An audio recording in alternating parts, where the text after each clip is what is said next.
ਸਤਿ ਸ਼੍ਰੀ ਅਕਾਲ ਜੀ। ਹਮਦਰਦ ਟੀਵੀ ਦੇ ਸਾਰੇ ਦਰਸ਼ਕਾਂ ਦਾ ਬਹੁਤ-ਬਹੁਤ ਸਵਾਗਤ ਹੈ ਪ੍ਰੋਗਰਾਮ ਇਮੀਗ੍ਰੇਸ਼ਨ ਮੈਟਰਸ ਵਿੱਚ। ਮੈਂ ਹਾਂ ਤਰਨਜੀਤ ਕੌਰ ਘੁੰਮਣ ਤੇ ਅੱਜ ਹੈ ਮੰਗਲਵਾਰ, ਲੈ ਕੇ ਹਾਜ਼ਰ ਹਾਂ ਕੈਨੇਡੀਅਨ ਇਮੀਗ੍ਰੇਸ਼ਨ ਸੰਬੰਧੀ ਤਾਜ਼ਾ ਅਪਡੇਟ ਕਿ ਕੀ ਇਸ ਵਕਤ ਨਵਾਂ ਚੱਲ ਰਿਹਾ ਕੈਨੇਡੀਅਨ ਇਮੀਗ੍ਰੇਸ਼ਨ ਦੇ ਵਿੱਚ। ਇਸ ਵਕਤ ਜੋ ਹਾਲਾਤ ਬਣੇ ਹੋਏ ਨੇ, ਕਦੋਂ ਤੋਂ ਓਪਨ ਹੋਏਗਾ ਇਮੀਗ੍ਰੇਸ਼ਨ ਦਾ ਸਾਰਾ ਪ੍ਰੋਸੈਸ ਤੇ ਕਦੋਂ ਤੱਕ ਜਿਹੜੇ ਇਸ ਵਕਤ ਸਟਕ ਹੋਏ ਨੇ ਵੱਖ-ਵੱਖ ਮੁਲਕਾਂ ਦੇ ਵਿੱਚ ਕੈਨੇਡੀਅਨਸ, ਪੀਆਰ ਹੋਲਡਰਸ ਜਾਂ ਫਿਰ ਅਲੱਗ-ਅਲੱਗ ਪ੍ਰੋਸੈਸਸ ਦੇ ਵਿੱਚ ਸਟੱਡੀ ਵੀਜ਼ਾ ਤੇ ਜਿਹੜੇ ਇੱਥੇ ਆਉਣਾ ਚਾਹੁੰਦੇ ਸਨ ਪਰ ਅਜੇ ਸਟਕ ਹੋ ਕੇ ਰਹਿ ਗਏ। ਸੋ ਇਹਨਾਂ ਮੁੱਦਿਆਂ ਉੱਤੇ ਗੱਲਬਾਤ ਕਰਾਂਗੇ। ਅੱਜ ਅਸੀਂ ਪ੍ਰੋਗਰਾਮ ਵਿੱਚ ਸਾਡੇ ਨਾਲ ਜੁੜ ਚੁੱਕੇ ਨੇ CWC ਇਮੀਗ੍ਰੇਸ਼ਨ ਤੋਂ ਗੁਰਪ੍ਰੀਤ ਖਹਿਰਾ ਜੀ।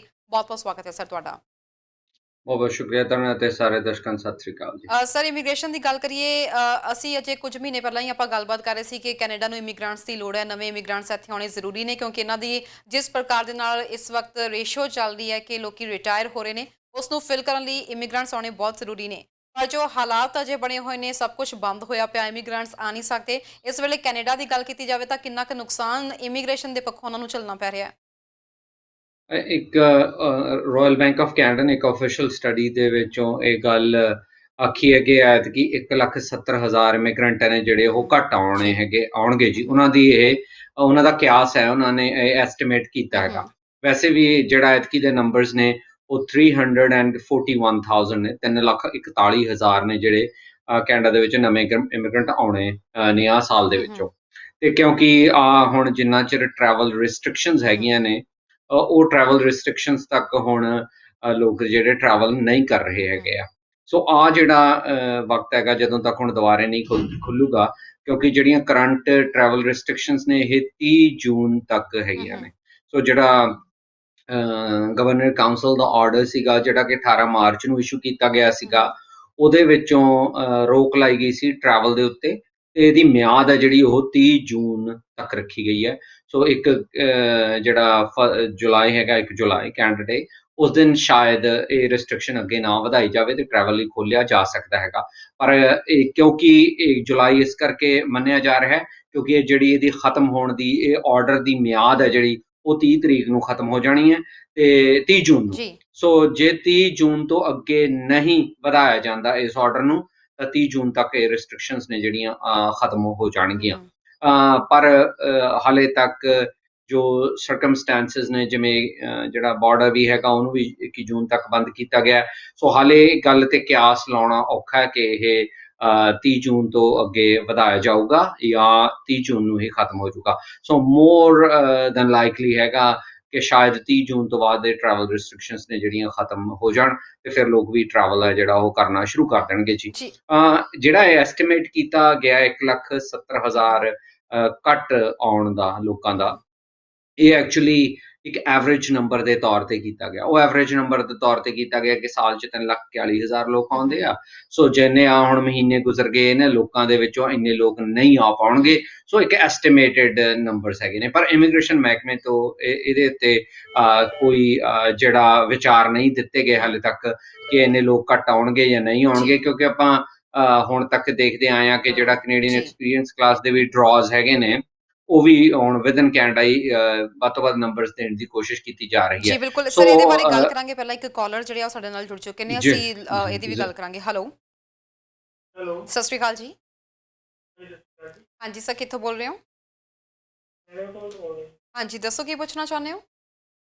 ਹਾਂਜੀ, ਮੈਂ ਪੁੱਛਣਾ ਚਾਹੁੰਦਾ ਸਾਨੂੰ, ਮੇਰਾ ਨਾ ਮੇਰਾ ਵਰਕ ਪਰਮਿਟ ਆ ਗਿਆ ਸੀਗਾ, ਮੈਨੂੰ ਅਪਰੂਵਲ ਆ ਗਈ ਸੀਗੀ। ਮੇਰਾ ਐਡਰੈਸ ਦਾ ਚੱਕਰ ਹੋ ਗਿਆ ਸੀਗਾ, ਮੇਰਾ ਐਡਰੈਸ ਰੌਂਗ ਐਡਰੈਸ ਚਲਾ ਗਿਆ ਸੀਗਾ, ਉਹ ਵਾਪਸ ਚਲਾ ਗਿਆ ਸੀ। ਉਸ ਤੋਂ ਬਾਅਦ ਮੈਨੂੰ ਪਤਾ ਨਹੀਂ ਲੱਗਾ ਸੀਗਾ, ਉਹਨਾਂ ਨੇ ਡਿਸਟਰੋਇਡ ਹੋ ਗਿਆ ਮੇਰੀ। ਮੈਂ 29 ਮਈ ਨੂੰ ਉਹਨਾਂ ਨੂੰ ਰਿਕੁਐਸਟ ਪਾਈ ਹੈ, ਤਾਂ ਦੱਸ ਸਕਦੇ ਕਿੰਨਾ ਚਿਰ ਲੱਗ ਸਕਦਾ ਹੋਰ ਉਹ ਰੀਪ੍ਰਿੰਟ ਕਰਨ ਨੂੰ, ਵੀ ਉਹਨੇ ਕਿੰਨਾ ਟਾਈਮ ਲੱਗ ਰਿਹਾ? ਜੀ ਗੁਰਪ੍ਰੀਤ ਜੀ, ਆਪਾਂ ਟੀਵੀ ਸਕਰੀਨ ਤੇ ਆਨਸਰ ਦੇਈਏ ਜਾਂ ਕੁਝ ਪੁੱਛਣਾ? ਨਹੀਂ ਜੀ, ਬਿਲਕੁਲ ਤੁਸੀਂ ਟੀਵੀ ਸਕਰੀਨ ਤੇ ਆਨਸਰ ਸੁਣ ਸਕਦੇ ਹੋ ਜੀ। ਕਾਲ ਕਰਨ ਲਈ ਬਹੁਤ ਬਹੁਤ ਧੰਨਵਾਦ ਜੀ ਸਰ।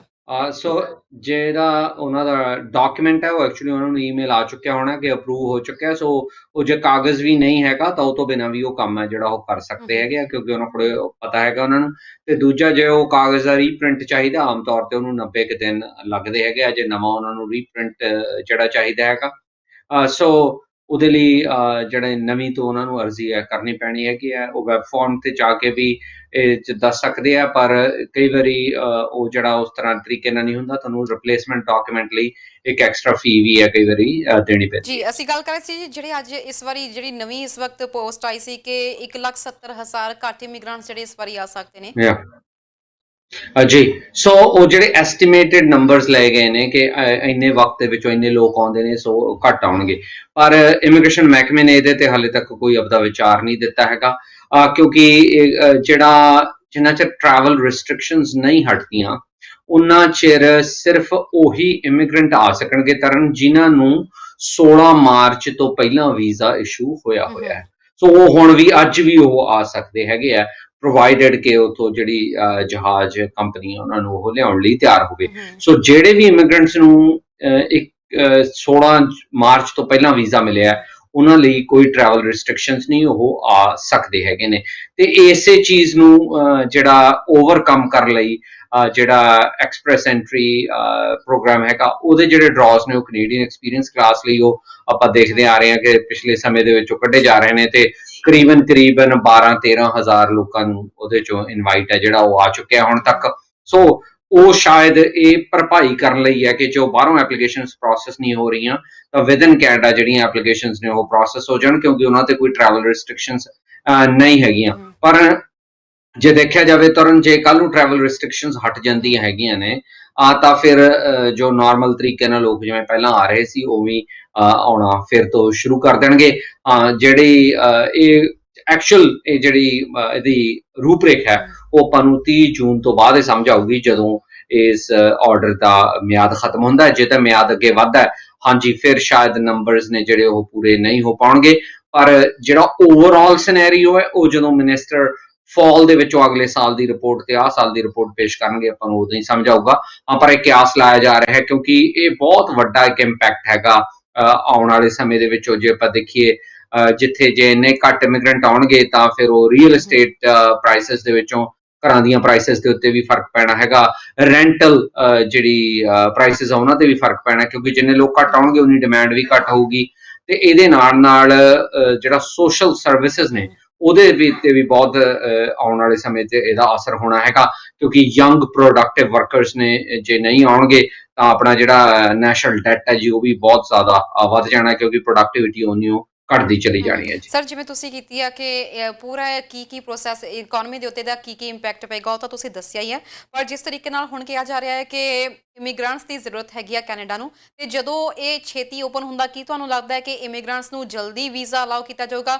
ਜੇ ਅਸੀਂ ਵਿਜ਼ਟਰ ਵੀਜ਼ਾ ਦੀ ਗੱਲ ਕਰ ਲਈਏ, ਕਿਉਂਕਿ ਬਹੁਤ ਸਾਰੇ ਜਿਹੜੇ ਹੈਗੇ ਆ ਇਸ ਵਕਤ ਲਾਈਨ 'ਚ ਲੱਗੇ ਹੋਏ ਨੇ ਕਿ ਪ੍ਰੋਸੈਸ ਓਪਨ ਹੋਵੇ ਤੇ ਨਾਲ ਦੀ ਨਾਲ ਉਹ ਵਿਜ਼ਟਰ ਵੀਜ਼ਾ ਦੇ ਲਈ ਫਾਈਲਿੰਗ ਸਟਾਰਟ ਕਰਨ, ਕੀ ਤੁਹਾਨੂੰ ਲੱਗਦਾ ਕਿ ਫਿਰ ਵੱਡੀ ਗਿਣਤੀ ਵਿੱਚ ਇਹ ਵੀਜ਼ਾਸ ਜਿਹੜੇ ਆ ਜਾਰੀ ਹੋ ਸਕਦੇ ਨੇ, ਜਿਵੇਂ ਪਹਿਲਾਂ ਅਸੀਂ ਦੇਖ ਰਹੇ ਸੀ ਕਿ ਰਿਜੈਕਸ਼ਨ ਰੇਟ ਬਹੁਤ ਹਾਈ ਸੀ? ਜਿਹੜਾ ਇਹ ਨੰਬਰਸ ਨੇ ਇਮੀਗ੍ਰੇਸ਼ਨ ਦੇ, ਇਹਦੇ ਨਾਲ ਵਿਜ਼ਿਟਰ ਵੀਜ਼ਾ ਦਾ ਸਿੱਧੇ ਤੌਰ ਤੇ ਕੋਈ ਸਬੰਧ ਨਹੀਂ ਹੈਗਾ ਤਰਨ, ਕਿਉਂਕਿ ਵਿਜ਼ਿਟਰ ਯੂਜੂਅਲੀ ਟੂਰਿਜ਼ਮ ਦੇ ਤਰੀਕੇ ਦੇ ਨਾਲ ਦੇਖਿਆ ਜਾਂਦਾ ਹੈਗਾ। ਜਿਉਂ-ਜਿਉਂ ਹੁਣ ਪ੍ਰੋਵਿੰਸਿਸ ਟੂਰਿਜ਼ਮ ਲਈ ਖੁੱਲਣਾ ਸ਼ੁਰੂ ਹੋਣਗੀਆਂ, ਹਾਂਜੀ ਉਹਦੇ ਉੱਤੇ ਜ਼ਰੂਰ ਜਿਹੜੀ ਲੀਨੀਐਂਸੀ ਆ ਉਹ ਆਉਣ ਵਾਲੇ ਸਮੇਂ ਦੇ ਵਿੱਚੋਂ ਦੇਖਣ ਨੂੰ ਆਪਾਂ ਜ਼ਰੂਰ ਮਿਲੂਗੀ। ਇੱਕ ਕਰੰਟ ਅਪਡੇਟ, ਤੁਸੀਂ ਪਹਿਲਾਂ ਕਾਲ ਲੈ ਲਓ ਜੀ, ਉਸ ਤੋਂ ਬਾਅਦ। ਹੈਲੋ, ਸਤਿ ਸ਼੍ਰੀ ਅਕਾਲ। ਸਤਿ ਸ਼੍ਰੀ ਅਕਾਲ ਜੀ, ਕਿੱਥੋਂ ਬੋਲ ਰਹੇ ਹੋ? ਅਸੀਂ ਮੈਡਮ ਬੋਲਦੇ ਤਾਂ ਅਸੀਂ ਹੁਣ ਕੈਨੇਡਾ ਆਏ ਹੋਏ ਸੀਗੇ ਜੀ, ਰੀਚ ਵਾਸਤੇ ਅਸੀਂ ਪਟਿਆਲੇ ਤੋਂ ਬੋਲਦੇ ਸੀ ਜੀ। ਸਰ ਦੱਸੋ ਕੀ ਪੁੱਛਣਾ ਚਾਹੁੰਦੇ ਹੋ? ਅਸੀਂ ਜੀ ਉੱਥੇ ਲਾਈ ਸੀ ਆਪਣੇ ਕੈਪਸ਼ਨ ਆਪਣੇ ਮੋਹਾਲੀ ਤੋਂ ਜੀ। ਹਾਂਜੀ, ਉਹ ਮੈਡਮ ਵੀਜ਼ੇ ਬਾਰੇ ਪਤਾ ਕਰਨਾ ਸੀਗਾ ਜੀ। ਉਹ ਕੈਪਸ ਨੋਟ ਸਾਨੂੰ ਕੋਈ ਪਤਾ ਨਹੀਂ ਲੱਗਿਆ ਵੀ ਕੀ ਲਿਖਿਆ ਹੋਇਆ ਵਿੱਚ, ਉੱਥੇ ਦਫ਼ਤਰ ਹਜੇ ਬੰਦ ਸੀਗੇ ਜੀ। ਸਰ ਤੁਸੀਂ ਕੀ ਪੁੱਛਣਾ ਚਾਹੁੰਦੇ ਹੋ, ਕਿਹਦੇ ਬਾਰੇ ਵਿੱਚ ਤੁਸੀਂ ਪੁੱਛਣਾ ਚਾਹੁੰਦੇ ਹੋ? ਦੁਬਾਰਾ ਰਿਪੀਟ ਕਰੋਗੇ, ਤੁਹਾਡੀ ਆਵਾਜ਼ ਬਹੁਤ ਡਿਸਟਰਬੈਂਸ ਆ ਰਹੀ ਹੈ। ਹਾਂਜੀ, ਅਸੀਂ ਫਾਈਲ ਲਾਉਣੀ ਸੀ ਬੇਟੇ ਦੀ, ਧੋਤੀ ਲਵਾਉਣੀ ਸੀ, ਧੋਤੀ ਕੈਪਸ ਨੋਟ ਕਢਾਈ ਨੇ ਮੋਹਾਲੀ ਤੋਂ ਜੀ। ਉਹ ਕਹਿੰਦੇ ਸੀਗੇ ਵੀ ਕਿਸ ਤਰ੍ਹਾਂ ਲਾਉਣੀ ਆ, ਉਹ ਜਿਹੜੀ ਉਹਨਾਂ ਦੇ ਵਿੱਚ ਆਬਜੈਕਸ਼ਨ ਆਈ ਆ ਕੈਪਸ ਨੋਟਾਂ ਦੇ ਜੀ, ਵੀ ਉਹਦੇ ਤੇ ਅਸੀਂ ਅਪੀਲ ਕਰ ਸਕਦੇ ਹਾਂ ਜਾਂ ਵੀ ਅਸੀਂ ਦੁਬਾਰਾ ਫਾਈਲ ਲਾ ਸਕਦੇ ਹਾਂ ਜੀ, ਕਿੱਦਾਂ ਪਤਾ ਕਰਨਾ ਸੀਗਾ ਜੀ। ਸਰ ਤੁਸੀਂ ਇਹਦੇ ਬਾਰੇ ਵਿੱਚ ਗੁਰਪ੍ਰੀਤ ਜੀ ਆਪਾਂ ਇਹਨਾਂ ਤੋਂ ਡਿਟੇਲ ਦੇ ਵਿੱਚ ਪੁੱਛੀਏ ਜਾਂ ਤੁਸੀਂ ਇਹਨਾਂ ਨਾਲ ਬਾਅਦ ਚੋਂ ਗੱਲ ਕਰਨਾ ਚਾਹੋਗੇ?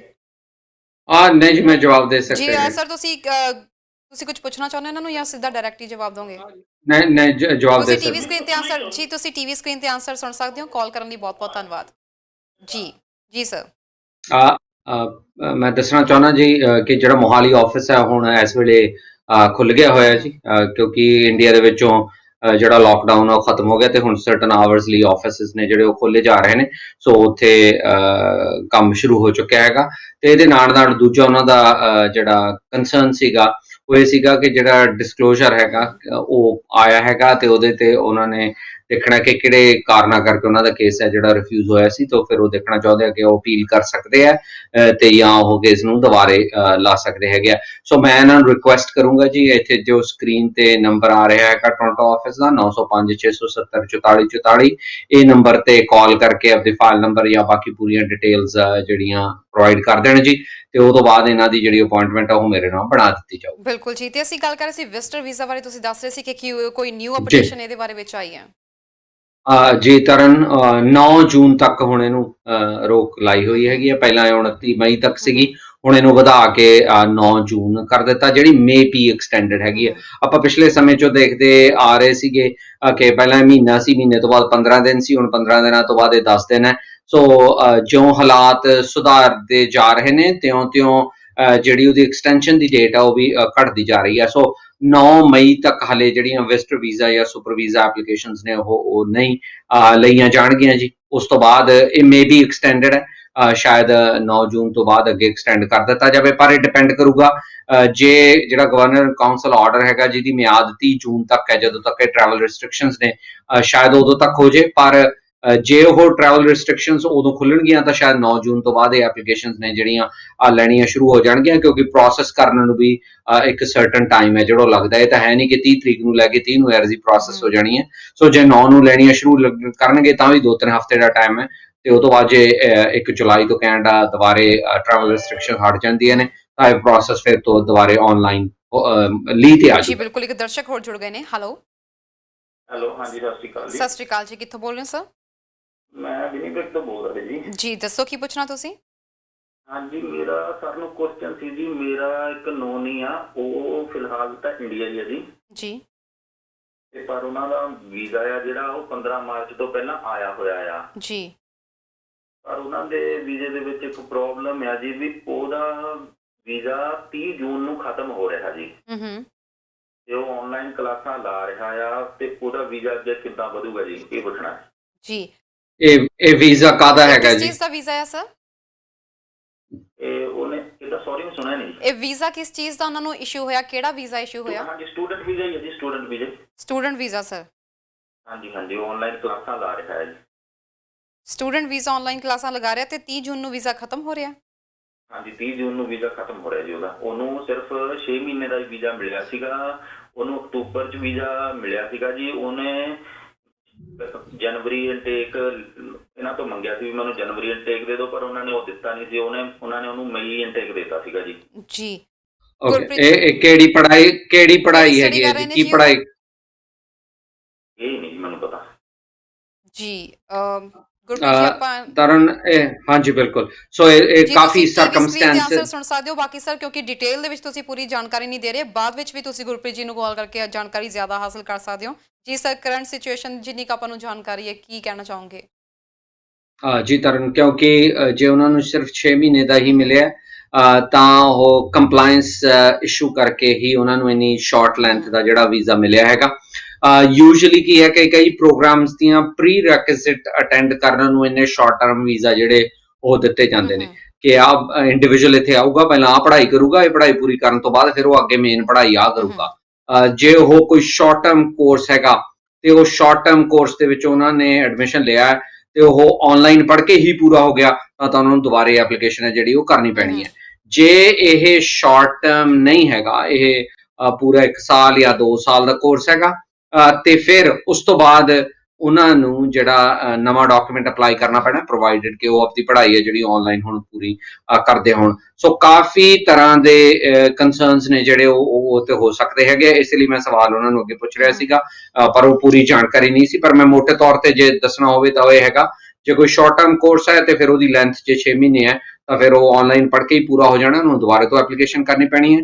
ਪਰ ਜੇ ਇਹ ਲੌਂਗ ਟਰਮ ਕੋਰਸ ਹੈਗਾ ਤਾਂ ਫਿਰ ਉਹ ਜੇ ਸਮੈਸਟਰ ਪਾਸ ਕਰ ਲੈਂਦੇ ਨੇ, ਉਹ ਤੋਂ ਬਾਅਦ ਦੁਬਾਰੇ ਅਪਲਾਈ ਕਰਿਆ ਤਾਂ ਉਹਨਾਂ ਨੂੰ ਦੁਬਾਰੇ ਮਿਲ ਜਾਣਾ ਹੈਗਾ ਜੀ, ਕੋਈ ਪ੍ਰੋਬਲਮ ਨਹੀਂ ਬਿਲਕੁਲ ਆਉਣੀ ਸਰ, ਚਾਹੀਦੀ। ਇਹਦੇ ਵਿੱਚ ਕੁਝ ਹੁਣ ਜੀਆਈਸੀ ਦੀ ਅਸੀਂ ਗੱਲ ਕਰੀਏ, ਕਿਉਂਕਿ ਮੈਂ ਤੁਹਾਨੂੰ ਪ੍ਰੋਗਰਾਮ ਦੀ ਸ਼ੁਰੂਆਤ ਤੋਂ ਵੀ ਪਹਿਲਾਂ ਪੁੱਛ ਰਹੀ ਸੀ, ਕੁਝ ਸਟੂਡੈਂਟਸ ਜੀ ਜੀਆਈਸੀ ਨੂੰ ਲੈ ਕੇ ਆਪਣੇ ਥੋੜੇ ਜਿਹੇ ਕਨਫਿਊਜ਼ ਨੇ ਕਿ ਕੀ ਕੀਤਾ ਜਾਵੇ।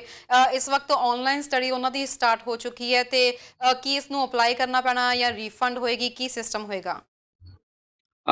ਤਰਨ ਫਿਰ ਇਹਦੇ ਤੇ ਡਿਪੈਂਡ ਕਰੂਗਾ ਜੀ ਕਿ ਉਹਨਾਂ ਦਾ ਲੈਂਥ, ਪ੍ਰੋਗਰਾਮ ਦਾ ਲੈਂਥ ਕਿੰਨਾ ਹੈਗਾ।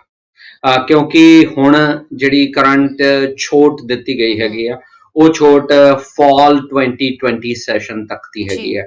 ਫਾਲ 2020 ਦਾ ਮਤਲਬ ਹੈ ਜਿਹੜਾ ਸੈਪਟੈਂਬਰ ਤੋਂ ਦਸੰਬਰ 2020 ਵਾਲਾ ਸੈਸ਼ਨ ਹੋਣਾ ਹੈ, ਇਹ ਉਸ ਦੇ ਵਿੱਚ ਛੋਟ ਹੈ ਜਿਹੜੀ ਦਿੱਤੀ ਗਈ ਹੈ ਕਿ ਉਹ ਆਨਲਾਈਨ ਪੜ੍ਹਾਈ ਹੈ ਜਿਹੜੀ ਕਰ ਸਕਦੇ ਨੇ, ਤੇ ਉਹ ਤੋਂ ਬਾਅਦ ਉਹਨਾਂ ਨੂੰ ਪੂਰਾ ਵਰਕ ਪਰਮਿਟ ਹੈ ਜਿਹੜਾ ਮਿਲ ਜੂਗਾ। ਤੇ ਇਹਦੇ ਨਾਲ ਨਾਲ ਇਹ ਵੀ ਰਿਕੁਆਇਰਮੈਂਟ ਹੈਗੀ ਹੈ ਕਿ 50% ਤੋਂ ਵੱਧ ਉਹਨਾਂ ਦੀ ਆਨਲਾਈਨ ਪੜ੍ਹਾਈ ਨਾ ਹੋਵੇ। ਹੁਣ ਇਹ 'ਚ ਦੋ ਸਰਕਮਸਟੈਂਸਿਸ ਸਾਹਮਣੇ ਆ ਸਕਦੀਆਂ ਨੇ ਜੀ। ਇੱਕ ਤਾਂ ਇਹ ਹੈਗਾ ਕਿ ਕੋਰਸ 2 ਸਮੈਸਟਰ ਦਾ ਹੈਗਾ, ਇੱਕ ਸਮੈਸਟਰ ਹੁਣ ਮਈ ਤੋਂ ਲੈ ਕੇ ਸਤੰਬਰ ਹੋ ਗਿਆ, ਤੇ ਦੂਜਾ ਜਿਹੜਾ ਸਮੈਸਟਰ ਹੈਗਾ ਉਹ ਤੁਹਾਡਾ ਸਤੰਬਰ ਤੋਂ ਲੈ ਕੇ ਦਸੰਬਰ ਹੋ ਗਿਆ। ਫਿਰ ਤਾਂ 100% ਇਹ ਪੜ੍ਹਾਈ ਤੁਹਾਡੀ ਆਊਟਸਾਈਡ ਆਫ ਕੈਨੇਡਾ ਹੋ ਗਈ ਹੈ ਜੀ, ਤੇ ਫਿਰ ਤਾਂ ਤੁਹਾਨੂੰ ਵਰਕ ਪਰਮਿਟ ਦਾ ਕੋਈ ਲਾਭ ਹੈ ਜਿਹੜਾ ਉਹ ਨਹੀਂ ਮਿਲਣਾ ਹੈਗਾ, ਕਿਉਂਕਿ ਤੁਸੀਂ ਟਰੈਵਲ ਨਹੀਂ ਕਰ ਸਕੇ।